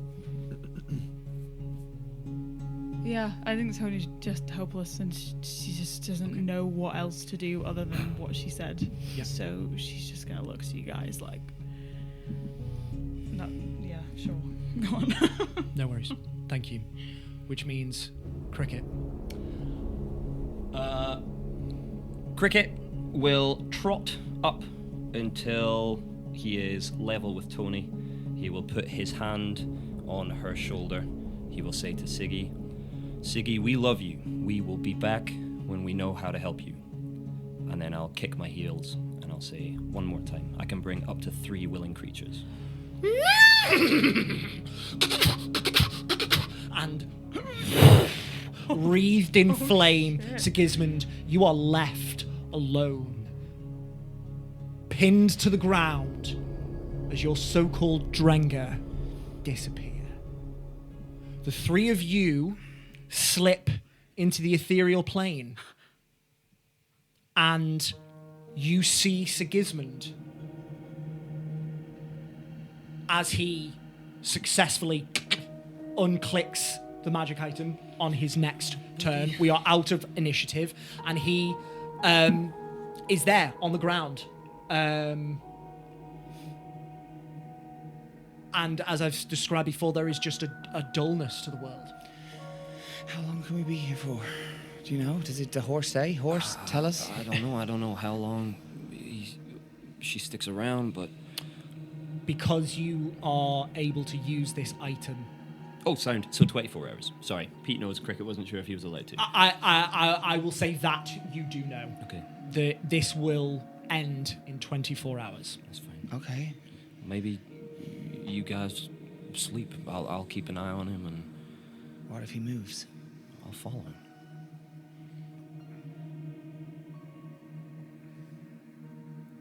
Can you sleep on a horse? I know I can. I've done it before. You've done it before. Yeah. Well, there you go. You two sleep on a horse. I'll lead you after him. When you wake up, feel nice and refreshed. I think we might be able to do something more.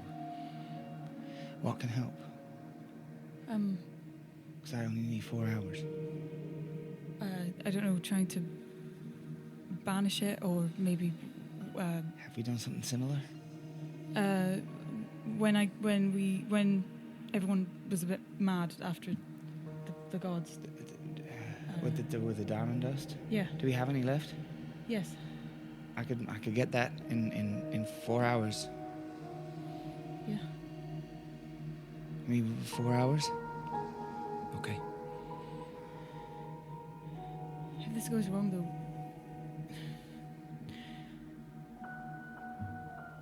Then we'll cross that bridge. I don't know how much else I can do.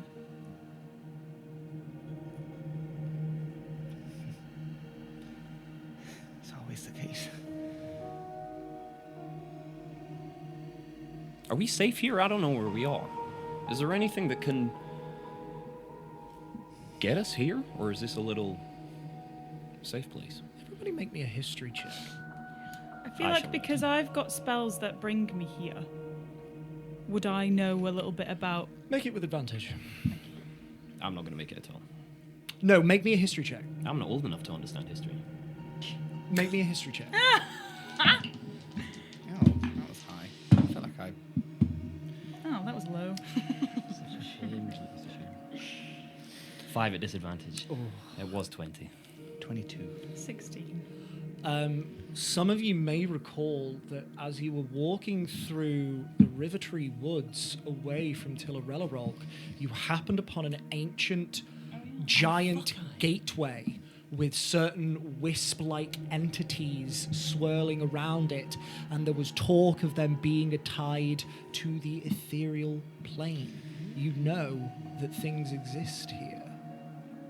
Etherealness. There was that thing that we went past with the wisps. Oh, yeah. Something about one of you guys, because it was all giant or something, I don't know, but it was something about something etherealness plane, the ethereal T play, the ethereal R plane.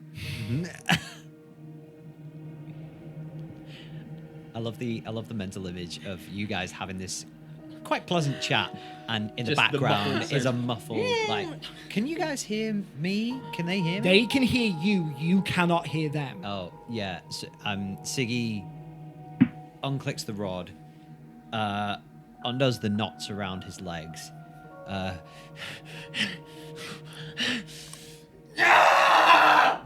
And he's just like screaming into the air.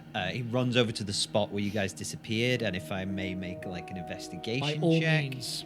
I'm gonna do it with disadvantage because like nothing is making sense happily. right No worries. now. Yeah, 3 plus like 5 or something. I don't know. There are a series of 3 sets of tracks that are horse tracks that just stop. They disappear. They must have teleported away or something like that. And I'm firing magic off into the air. Like I'll spend all the spell slots, screaming for them to come back, running around in circles. He even starts, I think, at one point to like claw at his own face. Like he's lost the plot. Yeah. He's completely lost the plot. I think if you need 4 hours, then we can make sure you get that. Okay. Because there's no point in me sleeping for 4 hours. I'll. And I think she goes to say, "I'll protect you," but stops herself. I'll watch with Cricket. Okay.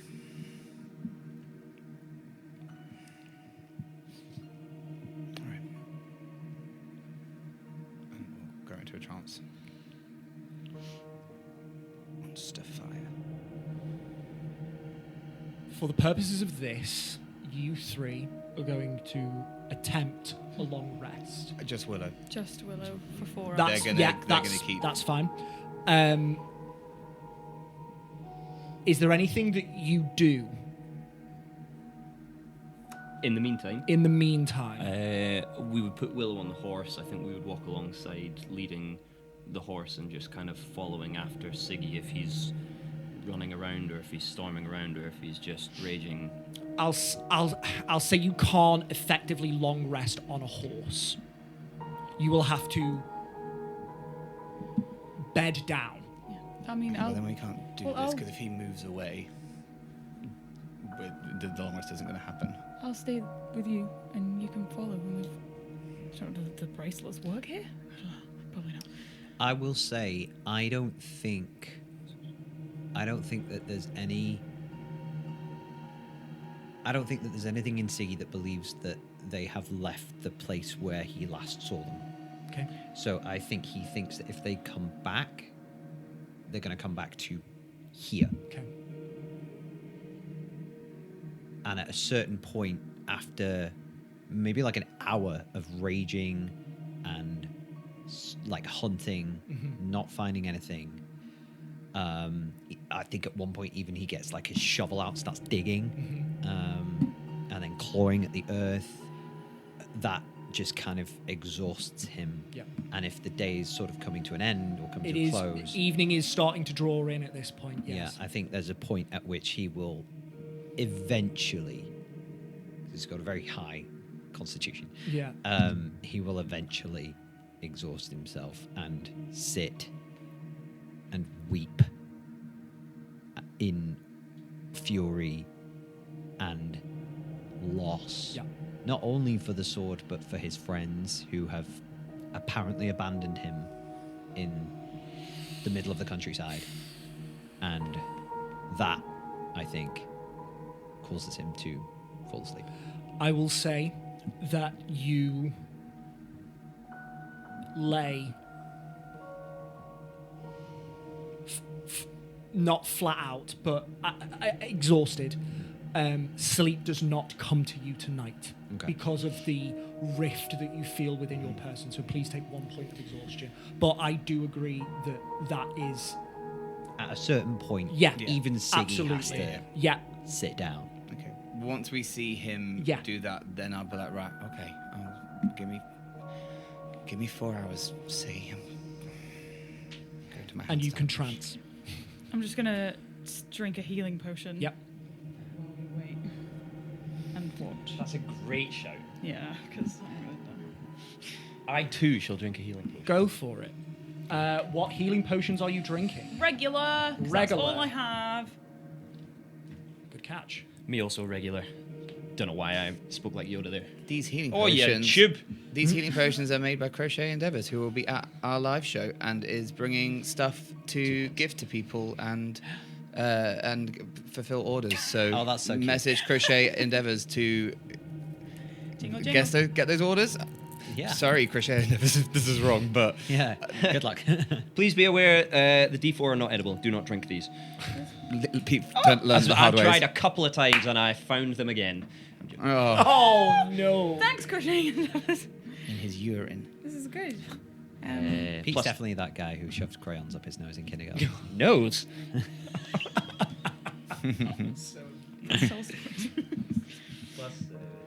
Cricket and Antonia, are you doing anything else? It's just like any other watch. Might have a wee blether. Yeah. but- Yeah. Do you want this back? Yes, please.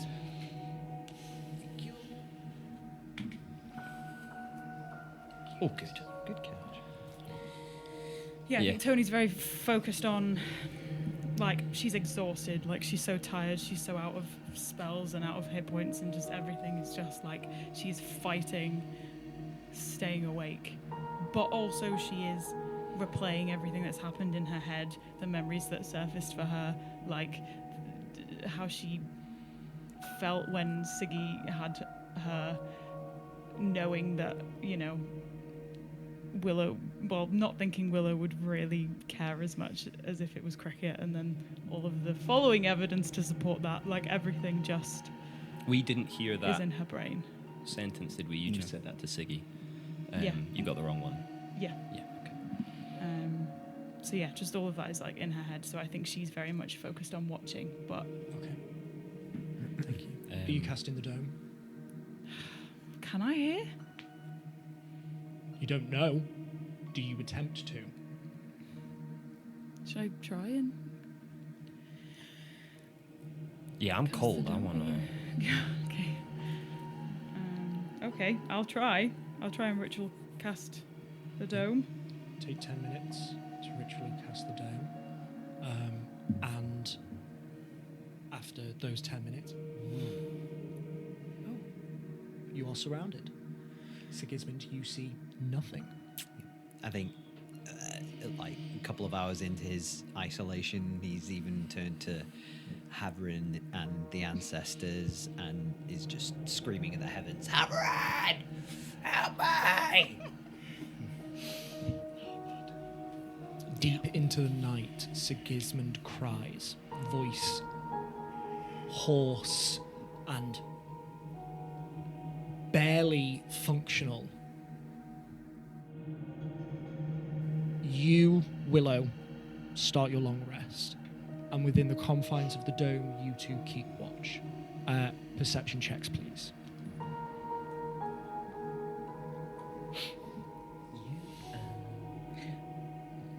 Oh my god, I'm in so much danger. We're watching. I'm in the wilds of Vilfanzia, alone, Yep. with no sword. You got a loot. Do I get reliable talent? I do not. 11 from me. 15. About an hour in. From between the trees, I'm in danger. Oh no. a huge, pale white and blue spider. Oh. Horrific. It walks towards you. Is this in? Can we tell if this is with us or with Siggy? Is there a way we can tell the difference? As Sigismund is not sleeping, you look to Sigismund He does not react to this creature. Okay. I was on your We're side. okay. We're okay. Okay. Ooh. The creature scuttles towards you and then reappears on the dome. It's time to see if this holds, Tony. Yeah.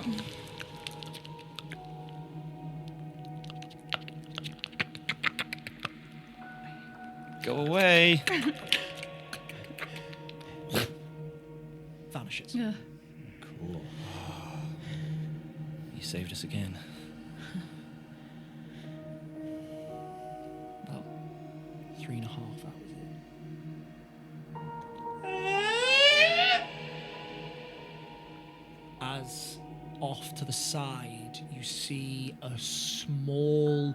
At first, you think it's some sort of cat, like a large panther, except it is a skeleton with the head of some form of bird, this hooked beak and these pale glowing eyes, and there are membranes of skin that pull across the bones.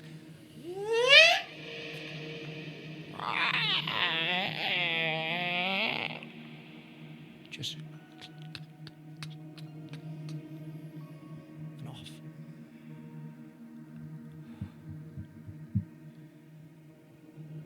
But 4 hours pass.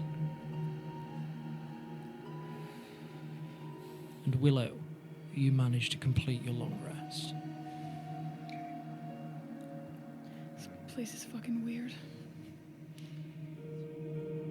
I think Siggy's face down in the grass. Not asleep, but Yeah.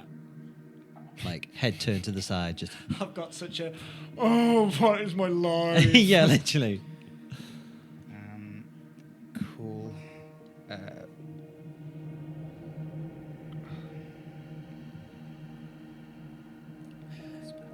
Guys, I promise I won't kill Willow will. Said that last time. He lies. Willow will come out of the trance and kind of like immediately be like, Diamond Dust. Yeah. Take us back. Go. Okay, hop on. You have been a good friend, girl. Wait, can we do that here? I don't want to risk it. Let's go. Are you casting on the sword or on him?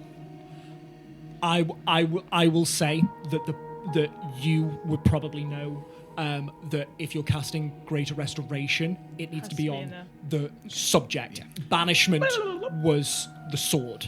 Let's go. Let's go. You ready? Yeah. Just as this bipedal, armless, blue, reptilian-looking creature with a 3-part jaw What the sort fuck? of stalks towards you. Go, go, go, go, go, go, go, go, go. And, spikes within. It opens its mouth wide. You reappear onto the material plane. You are now no longer in the dome. Off the horse, down by Siggy. Great Restoration. As soon as I see Willow, I'm Point of exhaustion. Yep. Initiative, please. disadvantage. So with advantage, it's a straight roll. Yeah. I'm going to wheel my resolve. Yes, indeed. Wheel. That's the right one. That's the one I rolled. Wheel. It may not matter.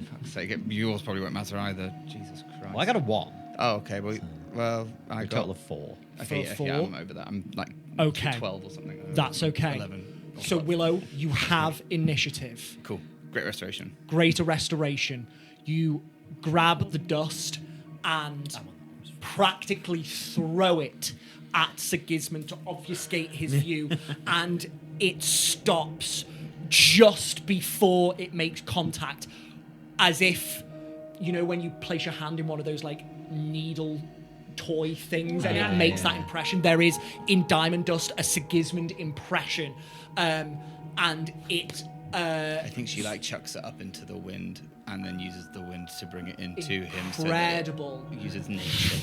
This gust of wind carries the Diamond Dust around and towards him, and there is a flash of light. Guidance. If I'm allowed. Sigismund, Hi. you see your so-called friends come back, and glee alights in your chest. You stayed here because they had to return here. You didn't know how you knew it, but you did. And there's the sword, and you know exactly what you have to do. And you try and get up, and before you do, there is a rush of energy that sweeps over you. And all of that rage fades as the curse and your attunement to the sword of vengeance is broken. I think he takes a step through that cloud. You guys see that fury wash away, confusion, and he just goes, Willow, face first into the grass, passes out. Did I do it wrong? And begins snoring. Oh, he's asleep. I think. Did it work? Did it work? I think so. Diamond Dust has disappeared. Give me that sword. Hey. He's okay, I think. Yeah, no, that was just, it was a lot going on. I don't want this to take that away from me. Hey, right, you two need to sleep. Come here. You need to sleep. Yeah. Well done. Well done to you guys. You get that dome up again? Mm-hmm. Do you need anything? No. She just casts the dome again. Ritually cast the dome. Are you including Sigismund within it? Yes. Okay. I think as the dome's being cast, Cricket's too tired for conversation. He's just leaning on Willow, and as the dome's being cast, he just says, "That dome saved your life twice last night."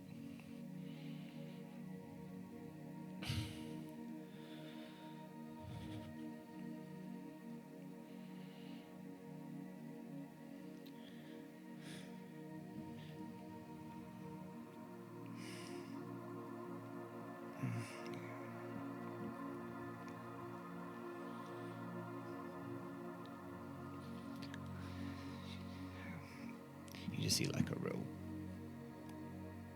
kind of the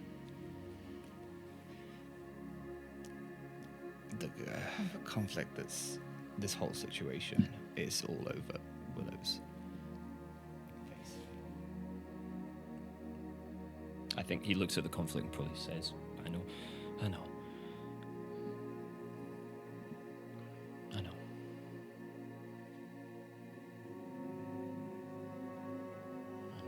It's not easy. There's no straight answer.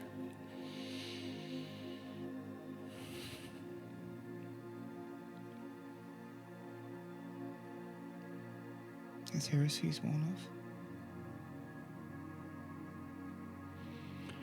off? It will have done, because it was the night before, long rest, grave shore, the sword, an ethereal rest, at which point it will have faded.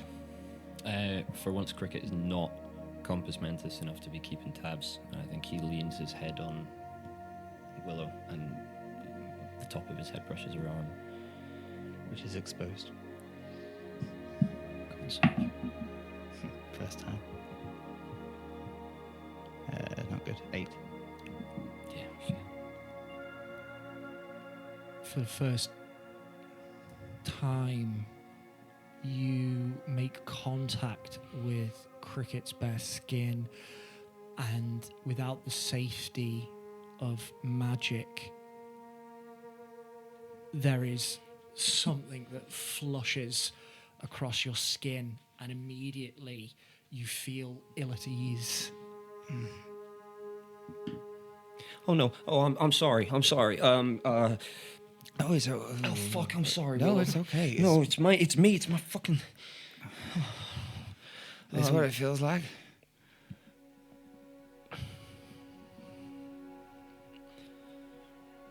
Yeah.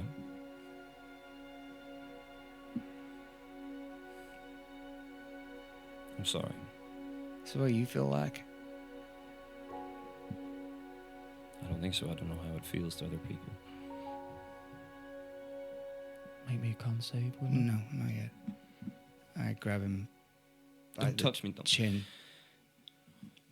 Take my glove off. Grab him by the chin.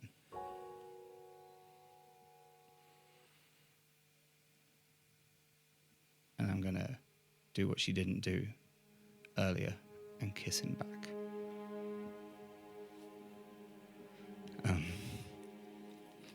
And I think as she does, this overwhelming sense of love just locks into place.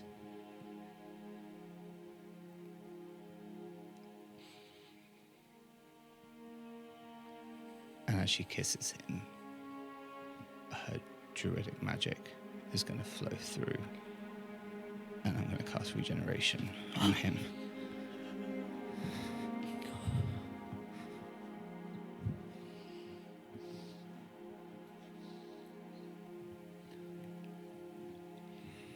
For a second, Cricket, there is a twinkle about you that you mistake for the light of fireflies, but it is tiny points of starlight that blossom and then fade around you. And then you close your eyes as the initial shock of Willow kissing you subsides slightly.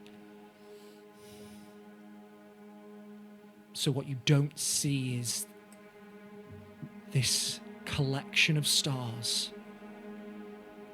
surrounding you completely get thicker and brighter, and then they start to drift towards you, and each glowing speck of dust stays on your skin and moves towards the points at which your skin is not there or your muscles are exposed, and the light spreads out and you start to feel your skin regrow, your muscles heal. You are now no longer subject to the effects you have incurred within the dragon's stomach. You are cured. I'll make one addendum aesthetically, if that's okay. The skin will heal, but it's almost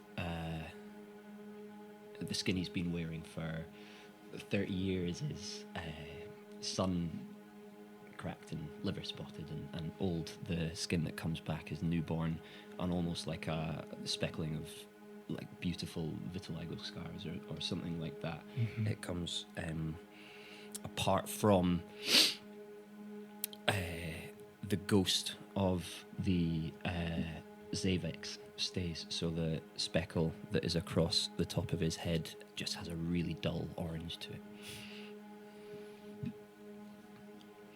That's cool as fuck. I think probably Willow doesn't even realise this is happening, I guess. There's just a sense of, I mean, she's on cloud 9 anyway. And then she'll kind of end the kiss and be like, sorry. Cricket, you're look. Oh!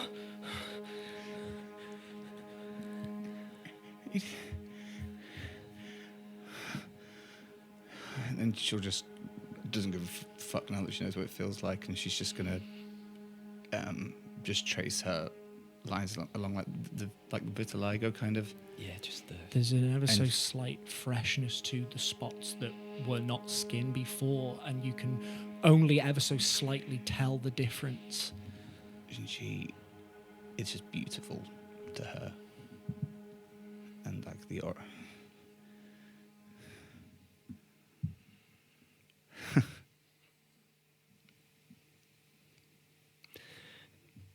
fixed me.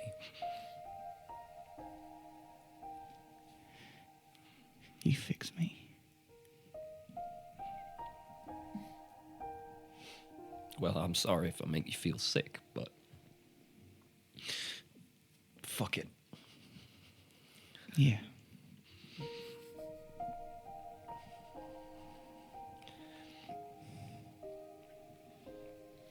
And he just grabs her face and just peppers her with little kisses all over.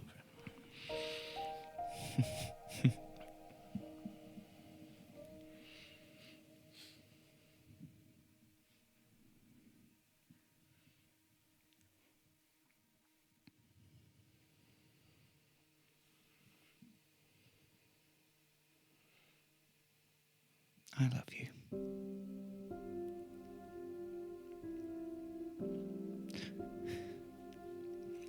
More than I've loved anyone else. Well,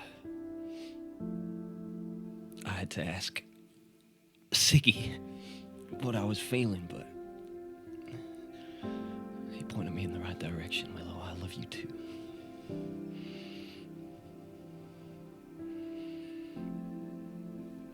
I don't know how much time I have left, but every second of it is yours.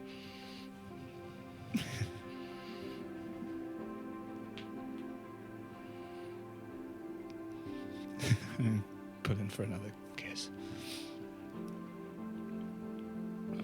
And then just hold and just feel sick. But You push back the nausea that you feel. You grit your teeth through it.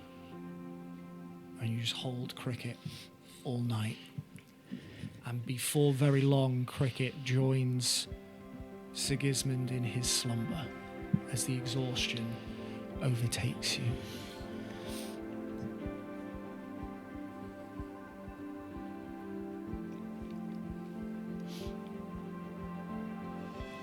The night passes.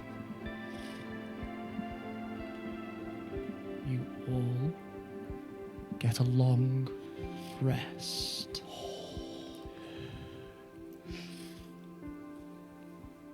Probably one of the most needed long rests in a very long time.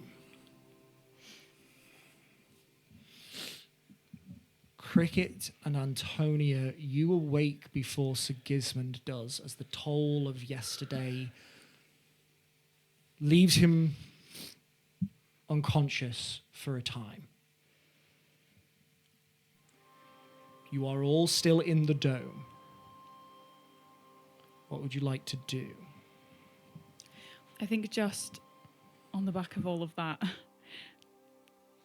Tony would have heard the start of it as she was casting the dome. And I think she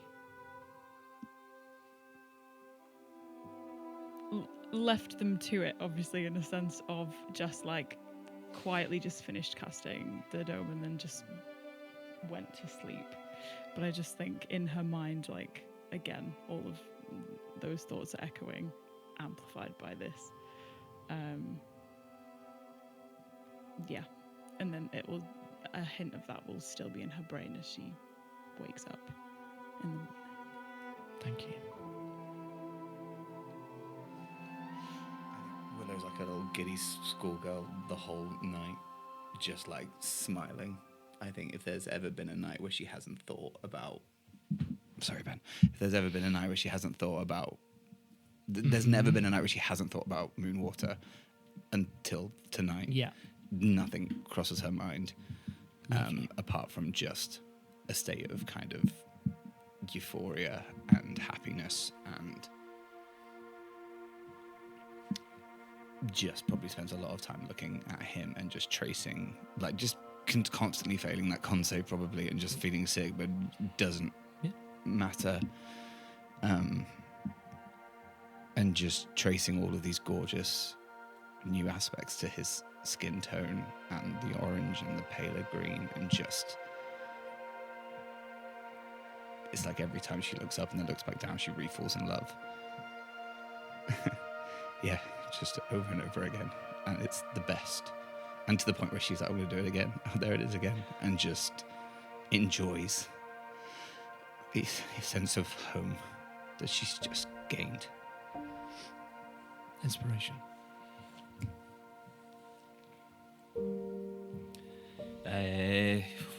Cricket has a long rest. Yeah, I think for probably the first time, or one of the first times since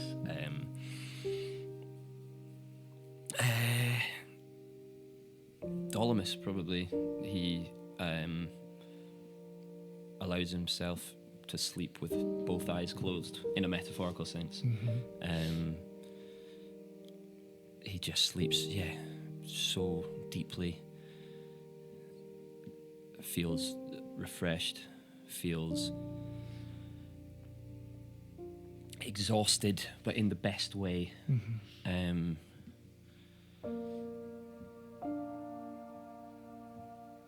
There's no dreams, there's no imagery, there's just warm colours.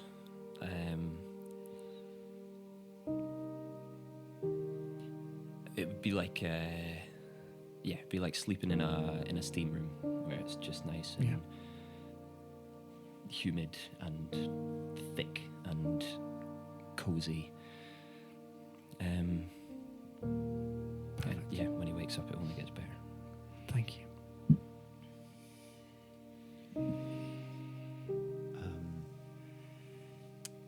I think Sigismund, having just fallen asleep where he fell,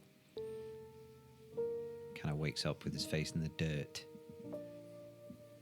Still kind of physically aching, throat sore, but rested somewhat. And I'm assuming he probably wakes up last. He does. There is a moment within which, for maybe a couple of minutes, Sigismund is still unconscious while the rest of them gather themselves in preparation for you to wake. I think the gathering themselves wakes him, and he kind of opens one eye and he realizes he's inside the dome. There's a moment of sheer confusion where everything the night previous felt like a bad dream, and everything past the point of Willow taking the sword from him just feels like it happened to somebody else for a second, and then it sinks in. It dawns on him Very good. that no, he did that. He did those things to his friends, to his Drenger. And he lays there in the dirt, feeling like he deserves it, feeling very sorry for himself, until eventually he'll kind of sit up. Goodberry, and holding the Sword of Songs, there's a Goodberry at the end. And she's like... That's fucking cheap. And he's just going to look her in the eye. Can I have my sword back? You see a bit of disappointment across her face.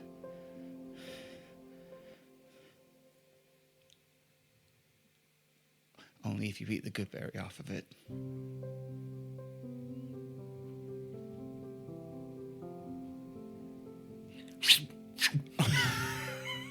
I think he needs another one.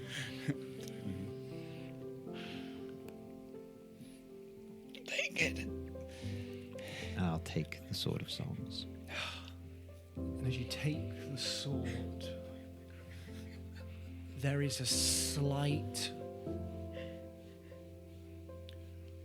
crash of relief that nothing tells your mind that this is incorrect. There is no presence influencing you now. You are yourself again.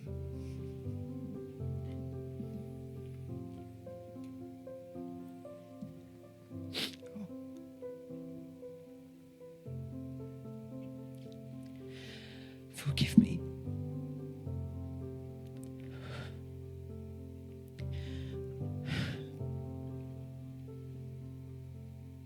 Forgive me. And he's gonna kind of kneel in the ground in front of you all.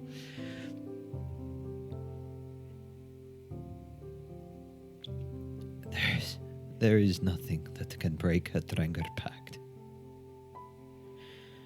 As far as I know. But if there were a time when a Drengar has betrayed another Drengar, it was yesterday.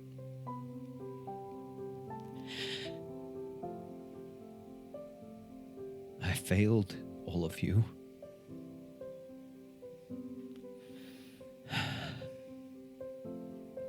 And for what? For a cool sword.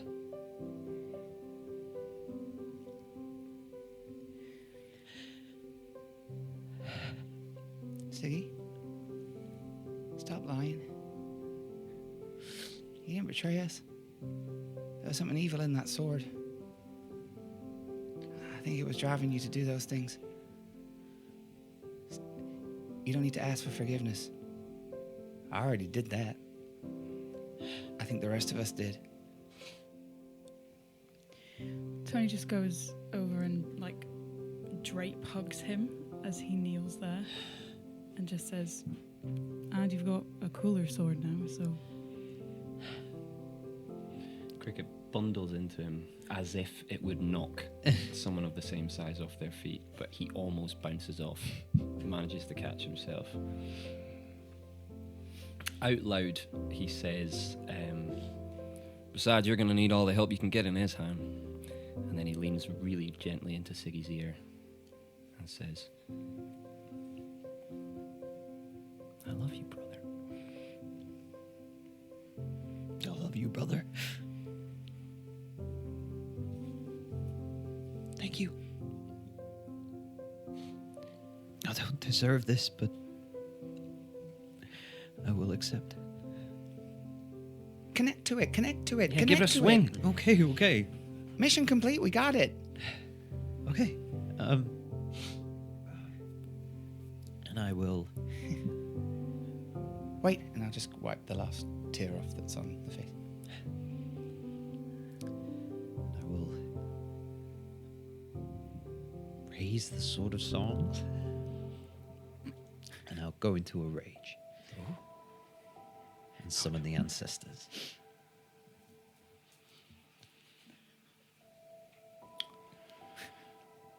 As you pull the sword from the scabbard, this rather simple looking instrument is held aloft, and there is a flash of that aurora colour that ripples through you. And you push your intent into the sword. And something pushes back. It's not a voice. But there is something that as you connect with the sword, it connects with you. As you become attuned to the Sword of Songs, Sigismund Olafsson, the weapon responds to who you are as a person. And mechanically, Dewi, I would like you to now describe what weapon the Sword of Songs transforms into. Sick! That's so fucking cool! Oh my days! Ah. You can pick any weapon you are proficient with, which means that as a barbarian, anything from a dagger to a great axe. Wow. Okay. I Tin will whistle. say, this is a one-time choice. Okay, so I you can't pick change it that. after. You can't change it after. You pick this, and it remains for your existence. A hammer. No, an axe. No, oh fuck. So make that decision on camera. A fork. Wait. Right now. This all happens within a second. Yeah. But mechanically, take a hot second. Oh, there's a lot of pressure to put on me right now, Jack. Hang on. Bear with. You're quite all right, my darling. Yeah. This only feels right. Yeah, go on. Oh, that was quick. As Siggy pulls the sword from the scabbard, you guys will see that the pommel lengthens slightly and curves. The don't know what that bit's called. The tang, the wings, Yeah, cross. crossguard disappear, and it all becomes sort of one long, thin, what can only be described as a neck. The end of the blade, which is pointed, flattens and expands and widens and forms two sort of like curving axe blades. During this whole process, it shines like it's just like a solid block of light. And as the light kind of dims, you can see that the neck bit is in fact a fretboard, and the blades, the axe blades, are axe blades, like filigreed with this fine kind of Vardi-esque runes, including the rune that represents family. And all down the fretboard there are these metal strings, and he's holding onto the head of a guitar. I will make one single addendum. Of course. There are no strings, Okay. but there are ribbons of aurora light Oh my god. that function as strings instead. Flavor boner. And what used to be the head, he kind of flips it round and holds it like his lute. And I think in the same vein, there is this ribbon of aurora light that sprouts from the end of one and goes around his shoulder and turns into a strap. And yeah, Sigismund Olafsson is holding what is effectively an axe. Fuck yes. Would you like to know what it does? Yes? Yes, please, Daddy. The Sword of Songs The axe. functions, the Axe of Songs functions as a magic weapon with a +1 bonus to attack and damage rolls made with it. Whilst attuned to the Sword of Songs, your charisma score increases by 1 to a maximum of 21. The Sword of Songs may be used as a spell focus, and you've beaten me to it. The fact that you've made it an axe, I was going to reveal those aurora lights when you cast your first spell, but my God, so I cool. am much happier that you beat me to it. It means we were on the exact same page. Any spell that is cast through the sword that does not have a range of self has an increased range of 15 feet. Ooh, that's Whilst huge. attuned to the sword, you know the heroism spell and always have it prepared.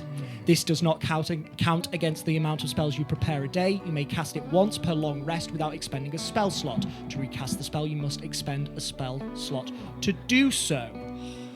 The wielder of the Sword of Songs can inspire their surrounding allies. You have 1 inspiration die equal to a d6, which you can choose to give to an ally using a bonus action to do so. In addition, your inspirations have an increased range of 120 feet. Oh my god. The sword regains all expended inspiration die on a long rest. As you feel this ancient relic not take a part of you, but assimilate a part of you into itself.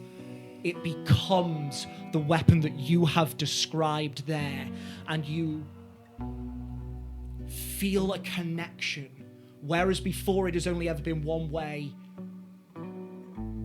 There is something akin to a harmony there. It goes both ways.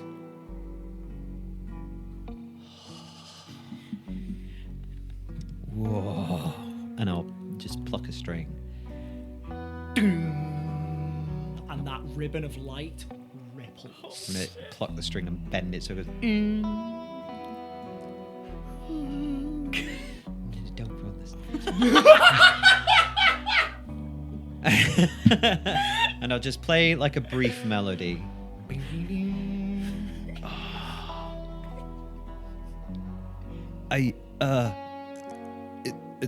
Well, it's not the sword anymore. It's so pretty. Looks like it's got a couple songs in it, though. Should I play? Yes. Love my egg shakers. Okay.